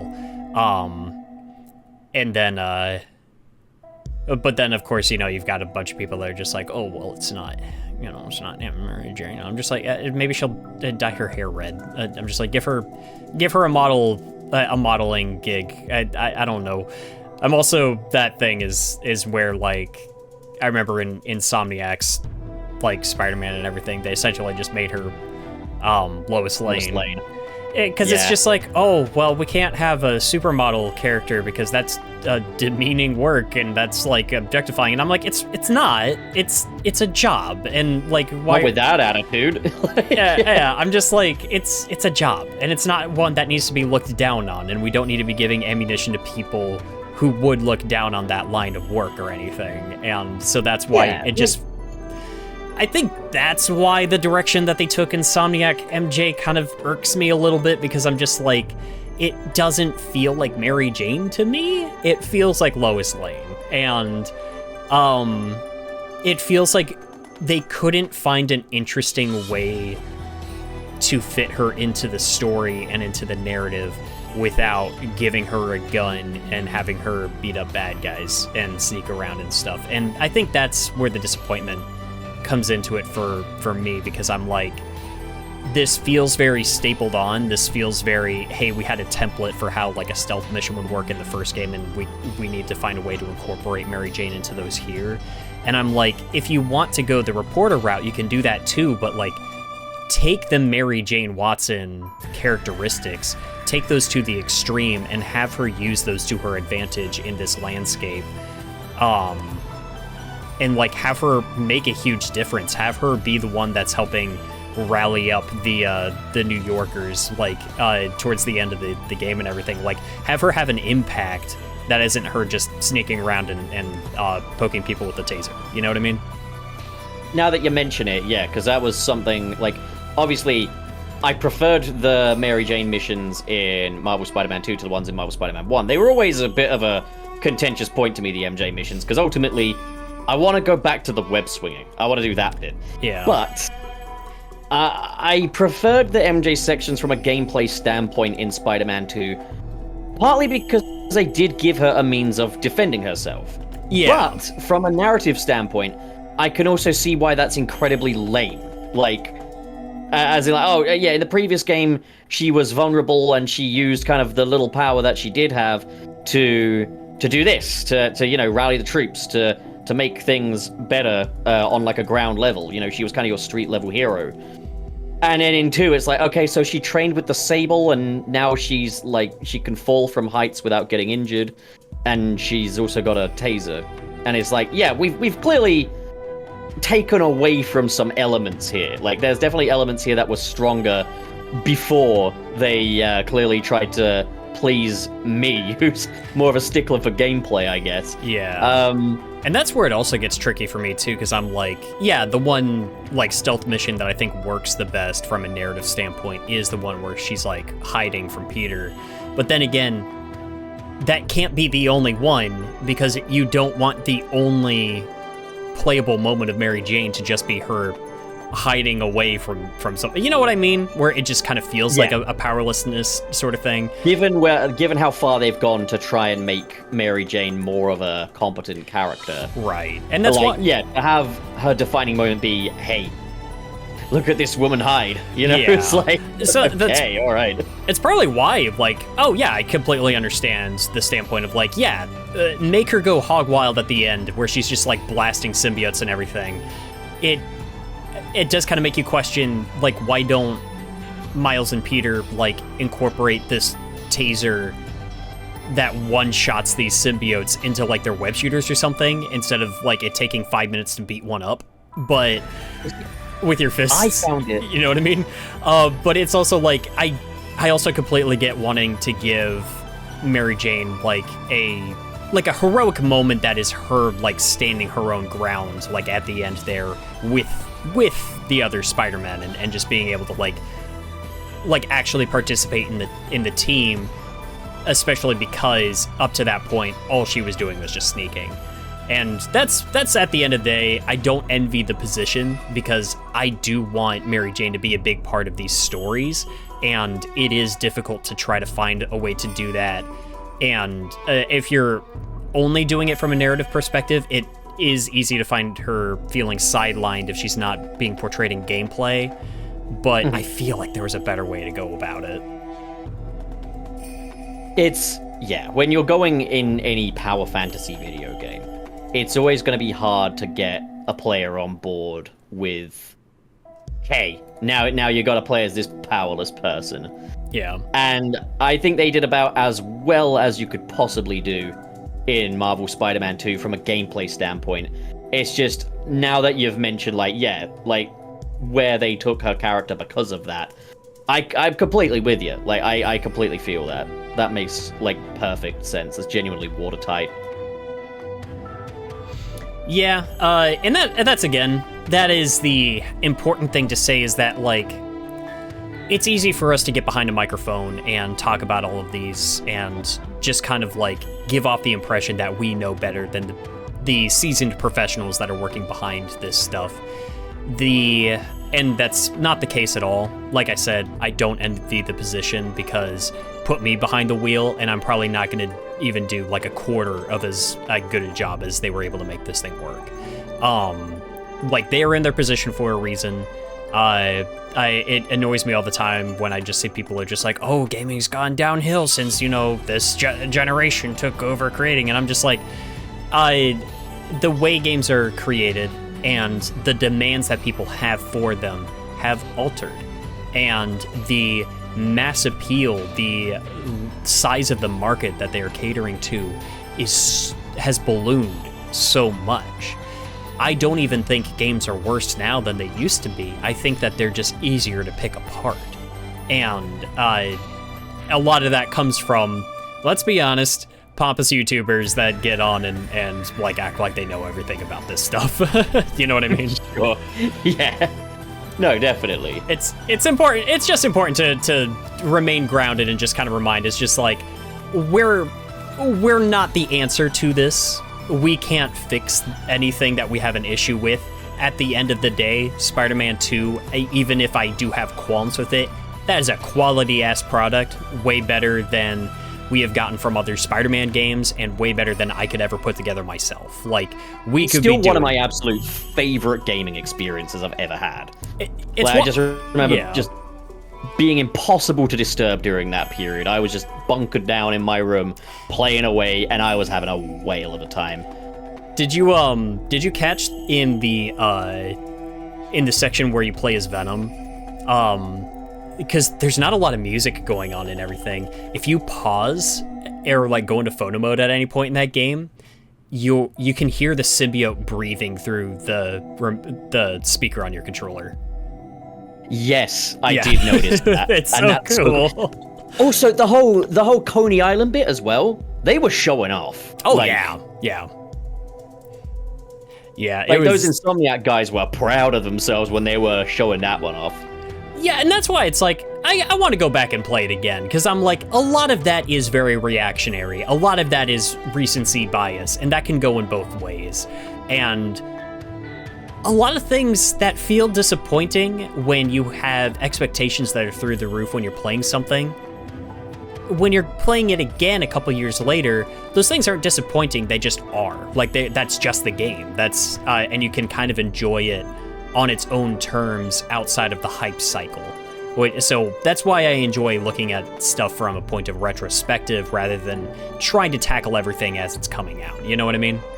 It was like I always said in the age-old Banjo-Kazooie nuts and bolts debate, was that I've always thought it's perfectly valid to be disappointed by that game, but I think calling it a bad game is a completely different matter because it is just a really high-quality game for what it is. It is interesting. I remember seeing somebody making a video where they were essentially touting the building mechanics in that, and when they were kind of like comparing it back to back with like Tears of the Kingdom, and just being like, wow, Nuts and Bolts came out so long ago and was, in their words, doing it better then than Tears of the Kingdom is now. I don't have the perspective of playing both recently, so I can't say, and a lot of that comes from the imagination and what you can actually put together, like, with what you have in each. I just think it's interesting that, like, hey, it's, again, when you take a step back and you're trying to do a level-headed thing, maybe not everything is going to look better in retrospect, but a lot of things will. Definitely. Yeah. Oh. Yeah, no, that's part of why I did, like, the Spider-Man retrospective again as well, is like, yeah, when I was young and stuff, and when, when the Amazing Spider-Man had just come in and killed my childhood as far as I was concerned, because I was dumb. Like, yeah, it's, it's easy to look at that and go like, oh, this sucks, but, like, looking at it with a level-headed head, looking at it retrospectively, there's a lot of things I appreciate about that movie, like... That, yeah, there's a lot to love about it.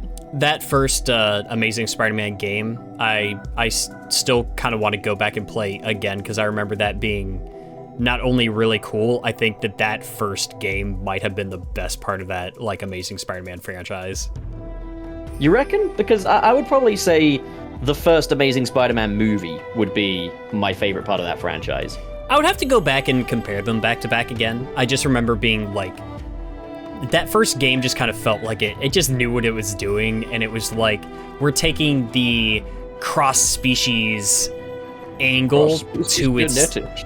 Yeah, the cross-species genetics, and we're like taking that to the nth degree, and we're like, how many villains in Spider-Man's roster are all like animal hybrid characters, like that's how we do Rhino, that's how we do Vermin, like that, you know. It's such a cool idea, and then they take it to such an extreme, like towards the end of it. They bring in the Spider Slayers, which somehow that was the first like console game to tackle that. I'm pretty sure there was a handheld game that tried to do something with Spider Slayers prior, but man, such a like the Spider Slayers was such a good concept to take that with that, and I thought that they captured the idea really well. They got really wild. They really did. Like, the suspension of disbelief is out the window. There's no escaping that. But holy hell, it's pretty cool. Like, you know. Like, yeah, and I even think that they like handled the lizard stuff like well in that. I just remember being super impressed with that game in particular, and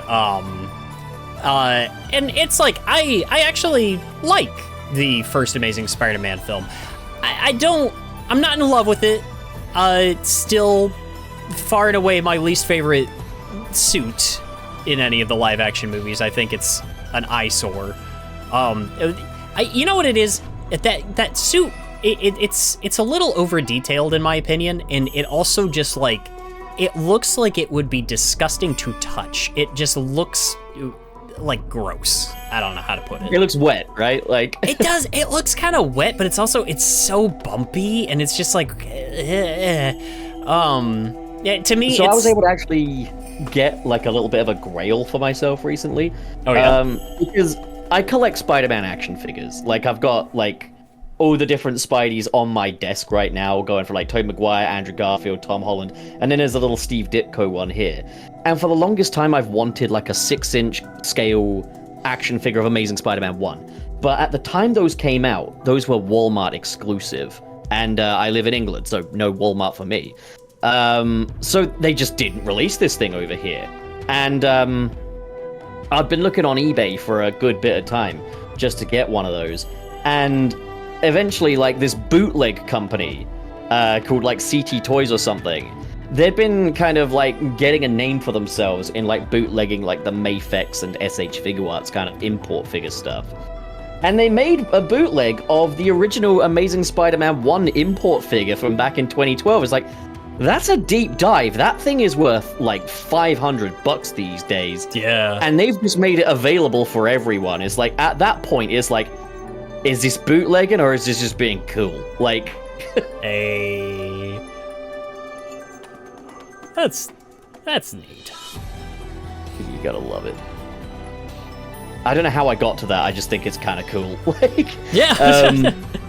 I mean, yeah, it's definitely like one of the more unpleasant suits. I'm gonna say this: I like it more than Iron Spider. Like any Spider-Man suit that's all CGI, I'm still gonna put Amazing Spider-Man 1 suit above that. That's valid. That's fair. I personally like the Iron Spider suit, but I also completely understand the problems with it. Design-wise, I kind of appreciate it. The problem is it's kind of not tangible. We're supposed to believe it's metal, yet you can't really see what pieces would move with the body, so it's kind of hard to really believe what you're looking at, I guess.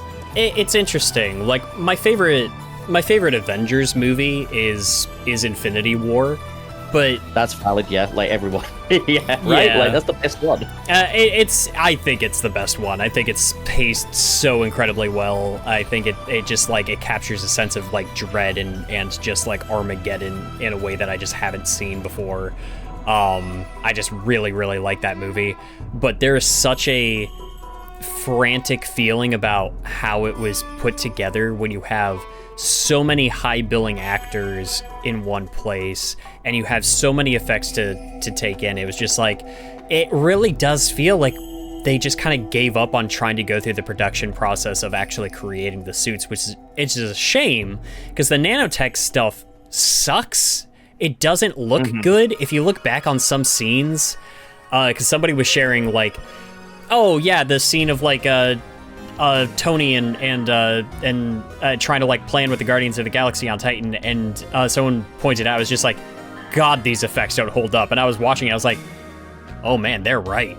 There's so much CGI here that I didn't really notice at the time.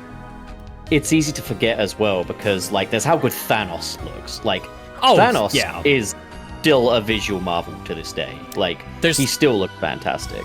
He looks real. Yeah.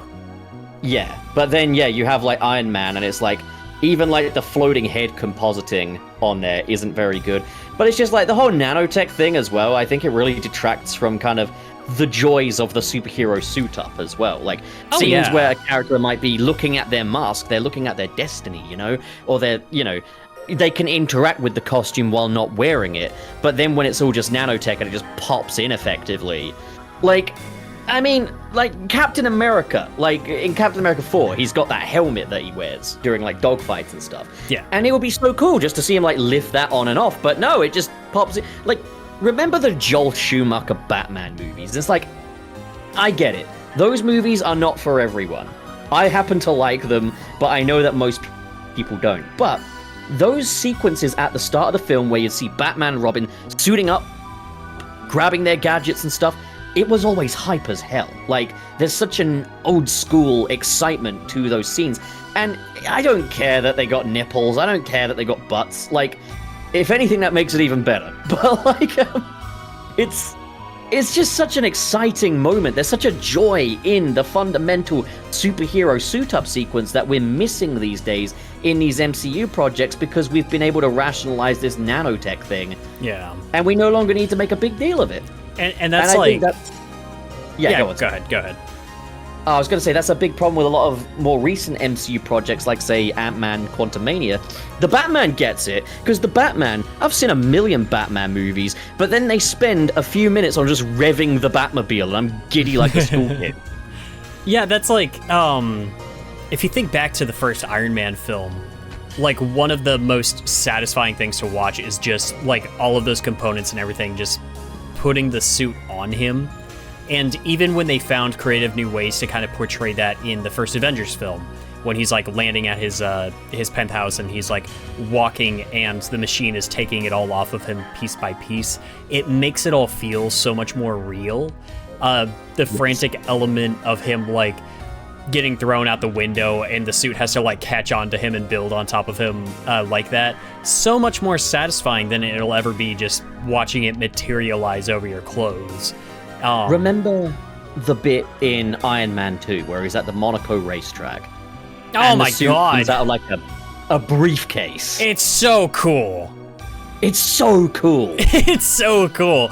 Like, you can't top that. And how weird is it that it's just like, sure, these movies have gotten to the point where it's just like, these suits will just manifest themselves on top of whatever you're wearing, but we can't get the symbiote to turn itself into a tuxedo in the Venom films. That's wild, isn't it? Dude, Venom 3. What was that? I haven't seen it. I don't care. I'm sorry, buddy. I know how you feel about Let There Be Carnage. I thought that movie was boring, and I didn't... That's fine, but...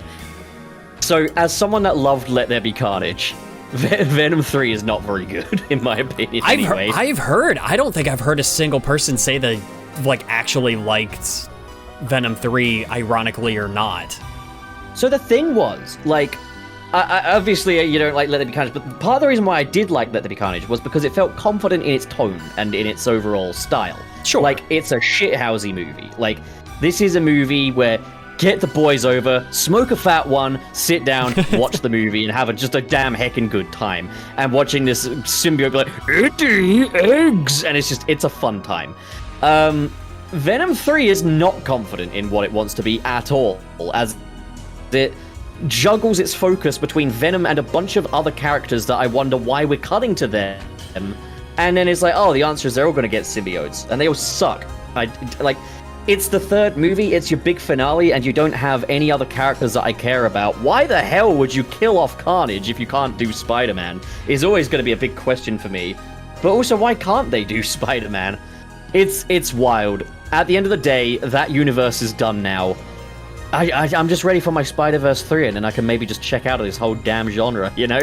Yeah, I'm like, yeah, for me, the only thing with like Let There Be Carnage, I was just excited for Carnage because I love Carnage, and I just don't feel like that was the character that I saw. Like that movie didn't do Carnage justice. I'm never gonna even try and rationalize that the movie might have done Carnage justice. It didn't. Like. And it was just like, I enjoyed the first Venom movie to a degree. Not my favorite film, but like I did have fun watching it.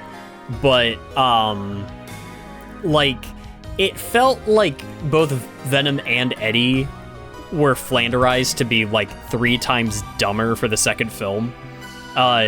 Whereas like I liked the goofy aspects of Venom in the first movie, but it was paired with like a legitimate sense that this was an intimidating, like deadly alien creature. And in the second one, it just felt like he was stupid. I don't know. Venom wasn't full-time baby-coded in Venom 1, whereas he was in Venom 2. Yeah. Which is why I think Venom 2 works, while I'm still a bit dubious about Venom 1. It's alright, but like it's a little uncertain of what it wants to achieve with its character. With Venom 2, it knows. But again, like, if you're wanting just a good interpretation of those characters, that ain't it. Like, I don't think Venom 1 is it really either. I think the closest you got is gonna have to be the Topher Grace version from Spider-Man 3, which I think tells us we probably do a nice new Venom. I'll tell you what, I'll be happy if in like Doomsday or Secret Wars, if they want to build up the symbiote there, make it pop out of a machine. Make it pop out of a machine. Say, oh, this is like an alien tech suit. Don't say it's an alien. Let us find that out in a Spider-Man movie.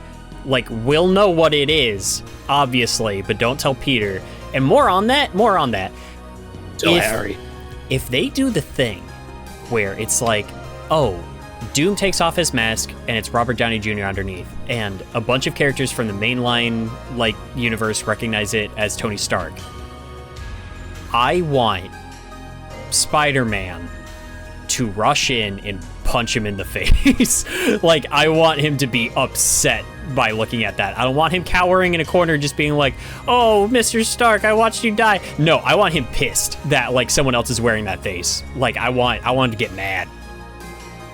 You're making me excited about the movie because I never even thought of like something like that happening. In fact, I was dreading it. I genuinely thought what you're about to say is, if they do that, then I want, and then my mind immediately went compensation. Yeah, no, I want Spider-Man to get angry and deck him. I also want Spider-Man to take off his mask as little as possible in Oh yeah, it's about time, right? Like, yeah. Especially after No Way Home. That's another thing though, is they are in a really unfortunate position, as like No Way Home is like, all right, back to basic Spider-Man, no more silliness. And then it's like, okay, so when's the next time we're seeing him? Doomsday. It's like, right, okay, that's not the right answer, but we'll take it. Like, yeah. And we're probably going to see Andrew Garfield and Tobey Maguire again sooner rather than later. And look, as much as I would love to grumble about how it's time for street-level Spider-Man, Tobey Maguire and Andrew Garfield could return.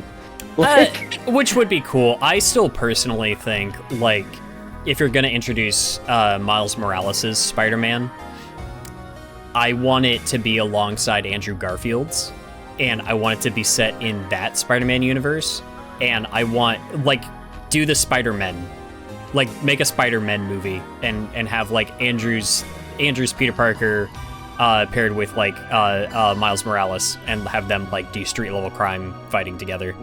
I think... that would be fun. Well, that's, like, Toby... I liked seeing in No Way Home, but man's feeling old, and like, in a weird way, I almost felt like Andrew's Peter felt like he was in the best place to become a mentor. And if you want to do that with like a Miles character, do it there, especially if you do feel a need to have Miles like take over as the Spider-Man. Do it with, you can grandfather out Andrew's Peter Parker in a really respectful way, if you do it in like his own universe and with his own film and something like that. That's what I would like to see. I'm in full agreement. I think that's a really nice idea. Like, I came away from Spider-Man No Way Home going like, yeah, I think Andrew, like, I love Tom Holland's Spider-Man, but like Andrew really stole the show in that movie. Like, and I think it's also helped by the fact that he had something to prove. You know, this is a Spider-Man that people have, you know, they've talked their smack about this guy, and he came in and he was as Spider-Man as you could ever want someone to be. Like, he was excellent. So it's like, yeah, any time they say, like, you know, we're going to do Miles or something, like, yeah, I'm all for doing that with Andrew Garfield if they feel like doing that. I think realistically it is going to be Tom Holland, but like, yeah, it's going to be interesting. I mean, we are getting kind of an MCU adjacent Spider-Gwen character sooner rather than later as well, via the Your Friendly Neighborhood Spider-Man TV series as well. Like, they are doing a Spider-Gwen character next season, so that's gonna kind of give us our first glimpse of like these Spider-Verse-y kind of crossover things coming to the MCU. Yeah, I saw that. That's interesting. We're just at that point where it's just like there's just so much Spider-Man happening, and we have so many different versions of the character that you can do stuff with, and there's also so many versions of the character that a lot of people want to see come back and get proper closure. Personally, I'm excited for the third Spider-Verse movie, if only because I'm like, I need to see this story wrap up, because I have a feeling... Absolutely. Yeah, don't push it past the third movie. I feel like the animation and directing style of these films is so fascinating. It's so gorgeous. It is Candyland for an animator. And especially as you're getting into this space yourself, I feel like going back and rewatching that, you're just going to notice so many more things before and just appreciate like how it was put together. That's the fun of those movies for me in so many different respects. It's inspired me as well. Like, I mean, I guess we could talk about this here because people already know about it. But like, obviously, we're kind of collaborating on a project in a way, aren't we? Like, we are. We've got the Speeding Ticket Sonic short film, and when I first started working on this project, the idea was that it was going to be live action with an animated Sonic in it, and I had a friend that was going to animate Sonic for this project. He had a medical emergency, which kind of put him out of commission for a bit. And I said, well, obviously, I would never ask you to work on this while you're in your recovery window and stuff like that. He said, no, you obviously don't have to ask me for that, but it would be fun to show you how to use Blender. I think you'd probably benefit from this quite a bit as someone who wants to make films and wants to tell stories, but doesn't always necessarily have the time to get people together to do that and stuff like that. So I was like, okay, then yeah, let's do this. And it was through doing that where it was kind of like, okay, if I'm animating this myself, then I don't need to be merciful, you know? Like, doing it mostly live action and then having just one animated character is like, yeah, if I've got another person that's willing to do this for me for free in the animation department, let's keep as much of this live action as we can. But then when it was like my turn and I saw, okay, this is actually feasible, I was like, Spider-Verse. What's the one thing you'd want from a Sonic movie? You want it to kind of feel a bit Spider-Verse-y, right? Like, it's that kind of same kinetic kind of character. So I was like, yeah, let's make this kind of look a bit more Spider-Verse inspired. And yeah, it's safe to say those Spider-Verse movies have been a huge inspiration. I don't think I've ever rendered a non-cartoony object before. Like, every one of them has been stylized and cel-shaded and stuff, just because I'm kind of obsessed with the way that looks, and I've been kind of making I've been making little models of like Sonic and Tails and the gang and stuff like that, and they're very Sonic shuffle coded. Like, I've kind of thought, like, before it was going to be just like a game Sonic model when it was the live action thing, but I was like, if I can make this myself, what's your favorite Sonic model, Channel Pup? What is your favorite Sonic model? Sonic Adventure 1 Dreamcast Sonic is my favorite Sonic. It's like, let's make him look like that. Let's get an evolution of that, you know? Like, the most friend-shaped Sonic. He's shaped like a friend, isn't he? Like, something about that round head. Like, I don't like. Why is it? It's round things. Every time you take a design and make it a bit more rounded than it was before, it's suddenly a bit more friend-shaped. It's yeah. I don't know how much more time we've got here today. I did want to ask, kind of stemming off of, we're talking like Sonic, we're talking Spider-Verse and everything. Because personally, I feel like with Spider-Verse, don't try to push it past that third movie. Partially because of just the crazy amount of work that goes into creating these, but also you're kind of reaching a threshold of what to tell with this particular version of these stories. Yes. My question, this might be our last topic for today, but I wanted your take on this because this is something I've been kind of mulling over. With the success of Sonic 3 and with just how pleased a lot of fans have been with the film, and how excited a lot of us, myself included, are for the promise of what the fourth movie will be. How much longer do you think they can push Sonic movies? There's how much longer I think they can, and there's how much longer I think they should. Yeah, I think that's kind of what I'm getting to, because I'm like, how much can we do with this until it starts getting to be too much to juggle and doesn't work with the way these films are formatted? The one piece of information I need more than anything else is who's the main villain. Like, what are we doing about Dr. Robotnik? Because yeah, Sonic has a rogues gallery you can pull from for a temporary period, most of them relating to Dr. Robotnik. And a lot of what makes those villains' interactions great is Dr. Robotnik. Like, the story of Chaos, for example. Chaos doesn't just arrive and go, hey, what's up? It's Dr. Robotnik that brings him into the fray. Yeah. And he's one of the best parts of that story, his interactions with Gamma. And I know we've had that conversation as well of, like, I think you'd prefer that they wouldn't do the Gamma thing because you don't really think that would fit the tone of these movies, or that they would take it with the due seriousness. Am I right in that?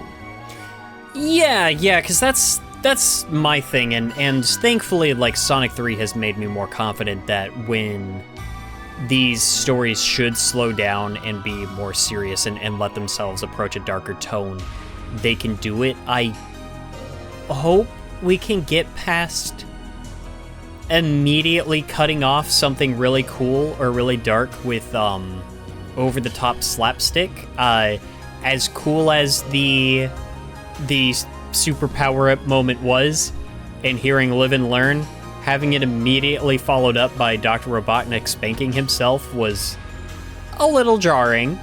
And you know what I mean? It's like, there was a point, and I might be alone in this, where I thought Jim Carrey's performance in Sonic 3 was phenomenal, and I was incredibly impressed with like how sold I was on the idea that Gerald and Ivo were two completely different people on screen. Like, I can't the Flash didn't do that. The Flash failed at that, and yet is Sonic 3 making that happen and making it work. It's so wild how well they did that. They felt like two different people.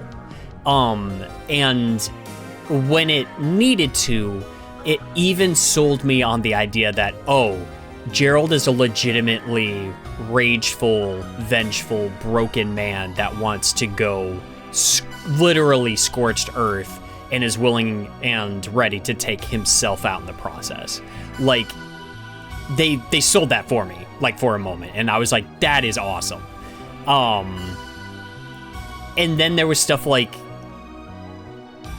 the fight that the two of them had, where they've got, like, the different, like, Badnik arms that I was... Oh, yeah, how we got our live-action Scorpion and it wasn't in a Spider-Man movie. I was checking out a little bit, because I was just like, it started to get a little too over-the-top Jim Carrey for me. And again, I might be alone in that, but I was starting to hit a point where I was like, the goofiness is taking a little too center stage. And maybe... The most common criticism I've heard of Sonic 3 is that there's too much Jim Carrey.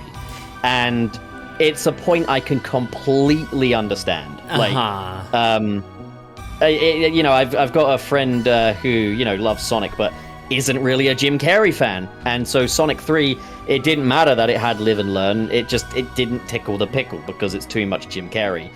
And I think it's a completely fair take.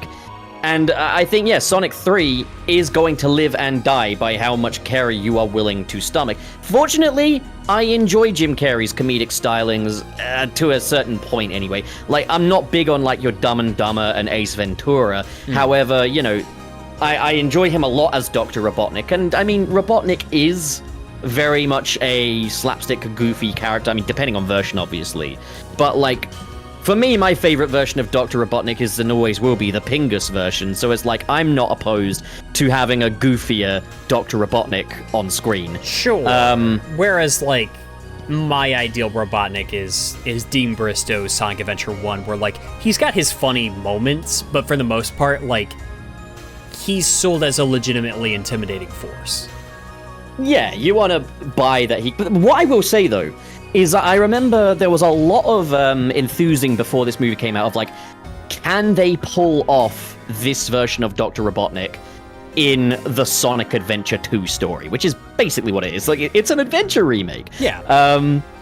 And I think the answer is kind of mixed because, like, I think they made it work admirably. And I have to say, I think the whole plot of Sonic 3 is an admirable translation, even, I dare say, improving on some areas, especially, like, logistically speaking as well. And I thought Shadow and Maria were done wonderfully. I think, just quickly getting back to what your question was about, like, how long these movies should go on for, though, they need to do Sonic Adventure 1. You can't not do Sonic Adventure 1. Like, that's exactly where I'm at. But that's, for me, that's Endgame. That's the one. Like, I do Sonic CD, that's presumably the next one is like time travel. Sonic CD, unsure whether Robotnik's going to return or not in that one. Concept art suggests he might.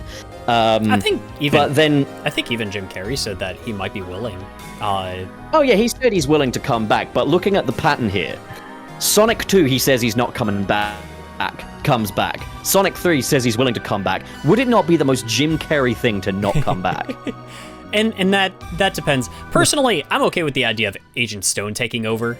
I would like if Jim Carrey's Eggman was still present to a degree, though. If you're gonna do Sonic 4, like, have a version of Eggman that, personally, I'm like, if you're doing Sonic CD, what I would like is to see several variations of Bad Futures, and I would love to see one.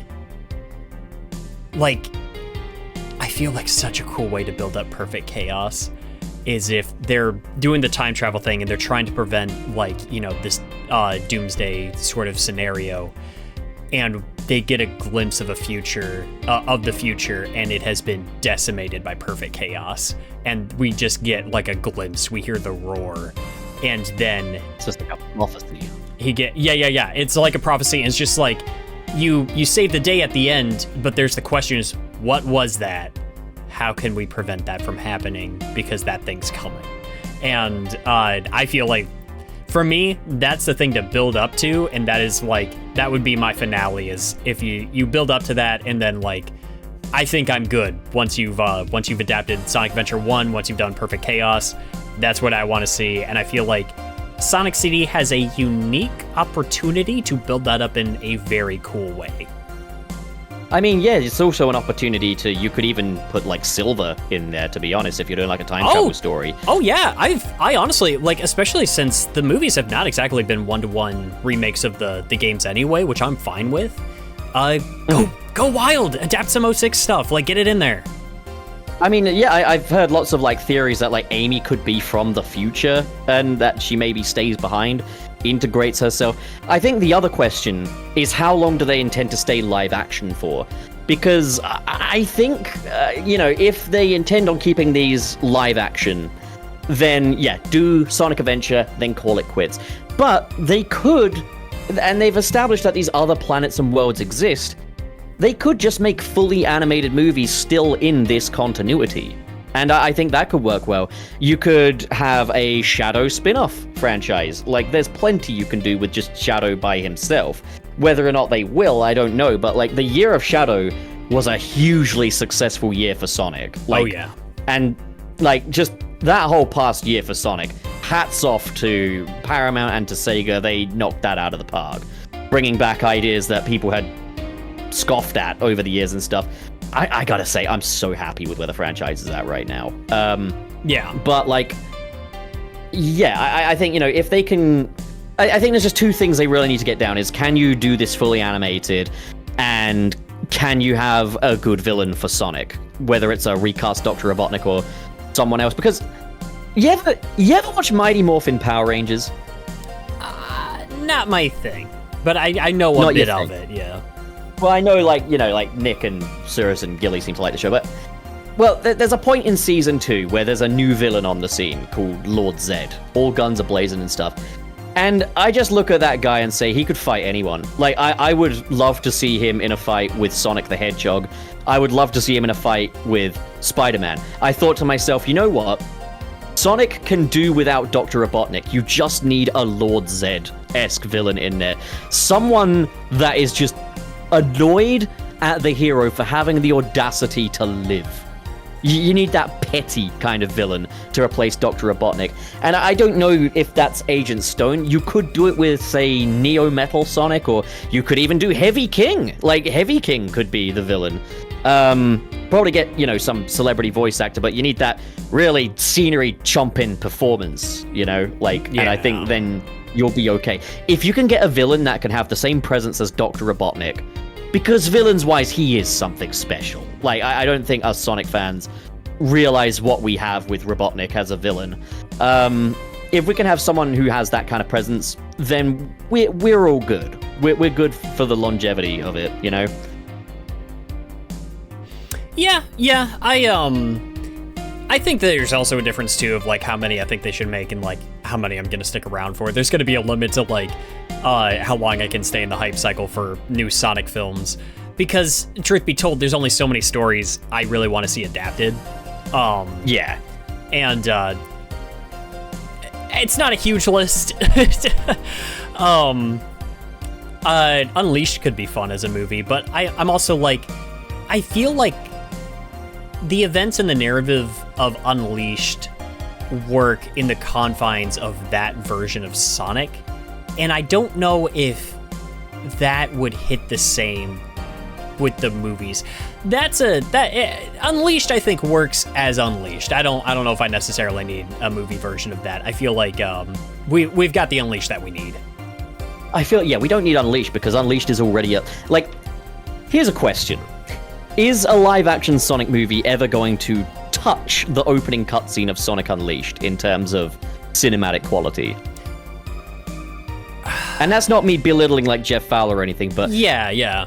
Whatever that movie opens with will be compared to how Unleashed opened, because that was an incredible opening. Yeah, I think the movies could get there, but not necessarily adapting that scene and that opening and that story. I think you have the potential, especially if you want to do something cool like Neo Metal Sonic and you want to tie that into concepts from like 06 and CD.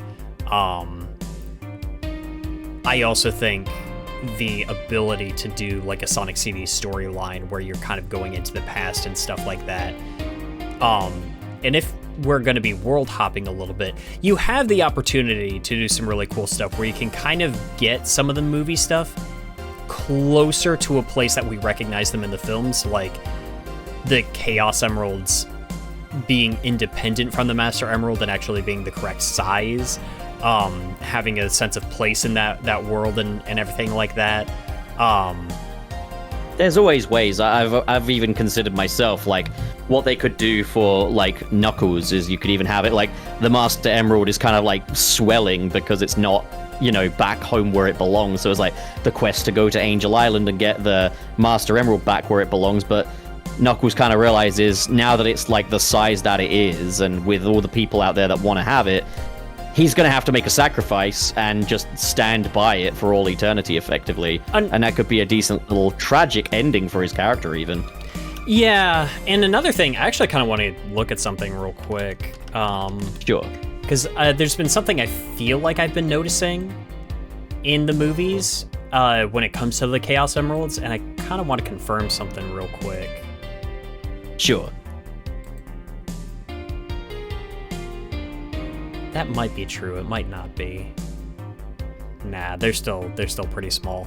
There's a part of me that was thinking to myself, I feel like every time the Chaos Emeralds are used for Sonic to go super, the Chaos Emeralds get a little bigger.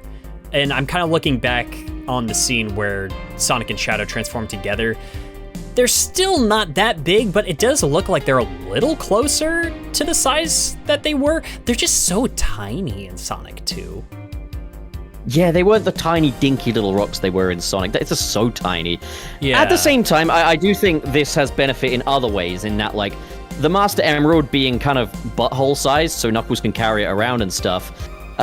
The positive note is that it means that Knuckles isn't confined to Angel Island at all times, meaning he can be an active participant in the events of Sonic 3. And I think he's one of the best parts of that movie, and thank Christ, because, that Knuckles TV series was not it.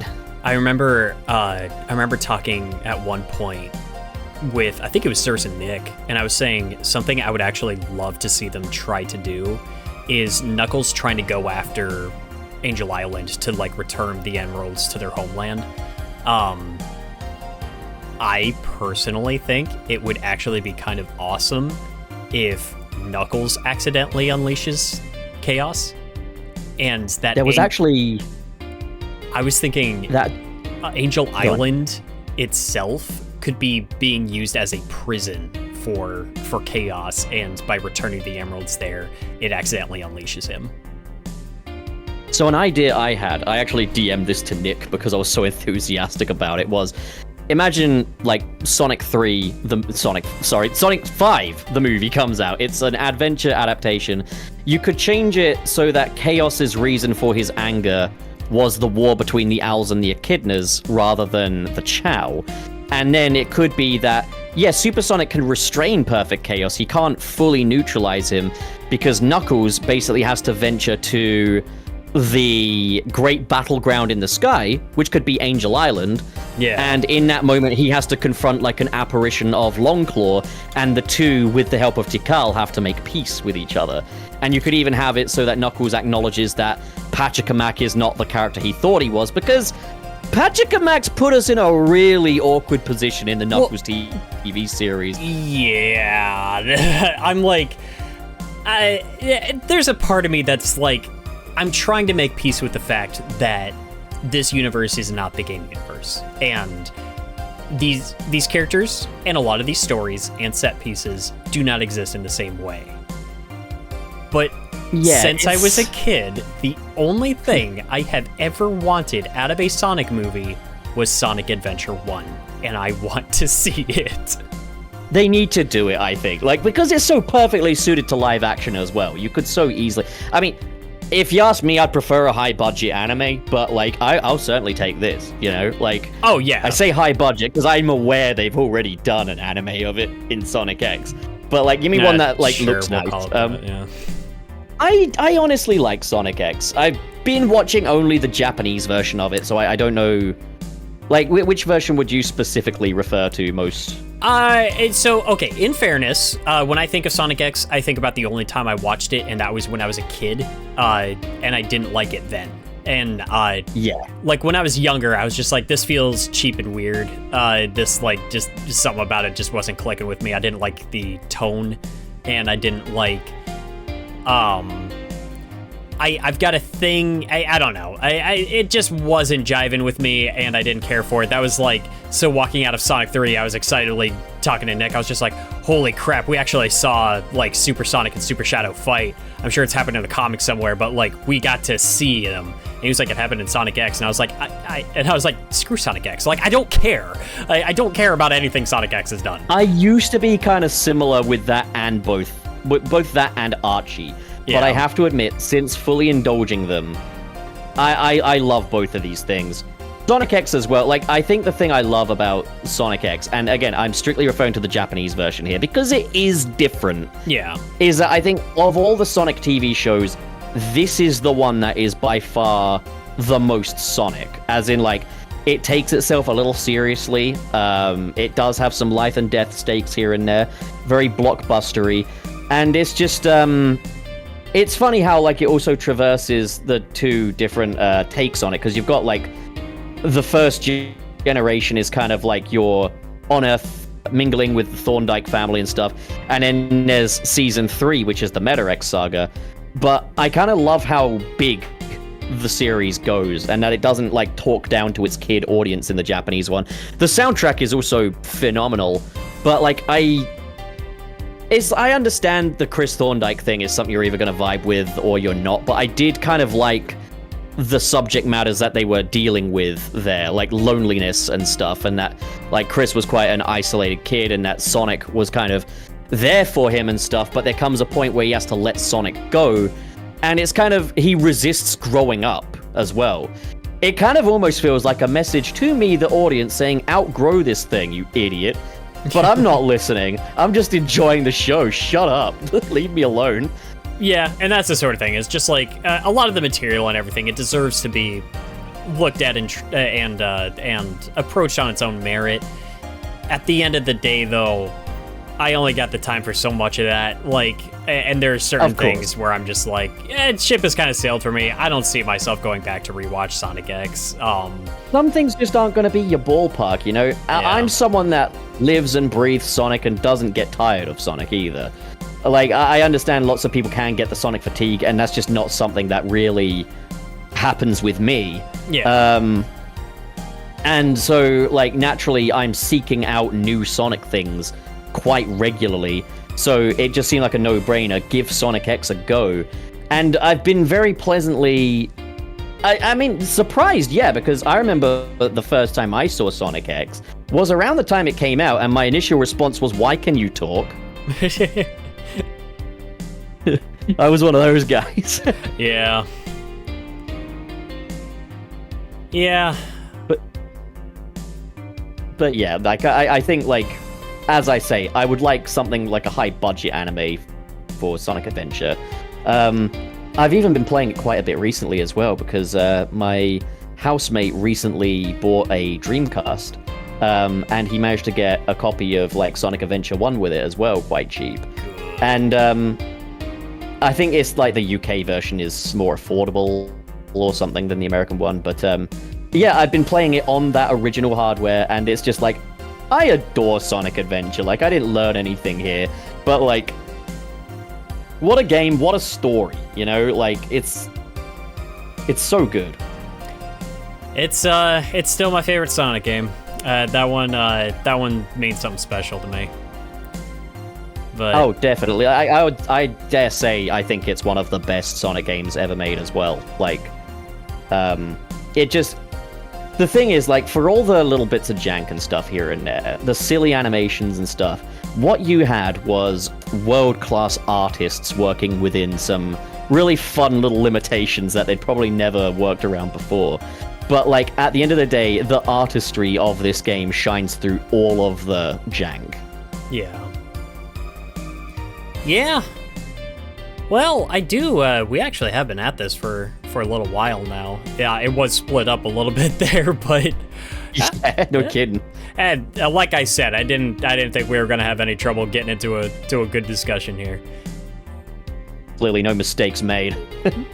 Yeah, so, Pup, do you have anything that you are currently working on that you would like to share?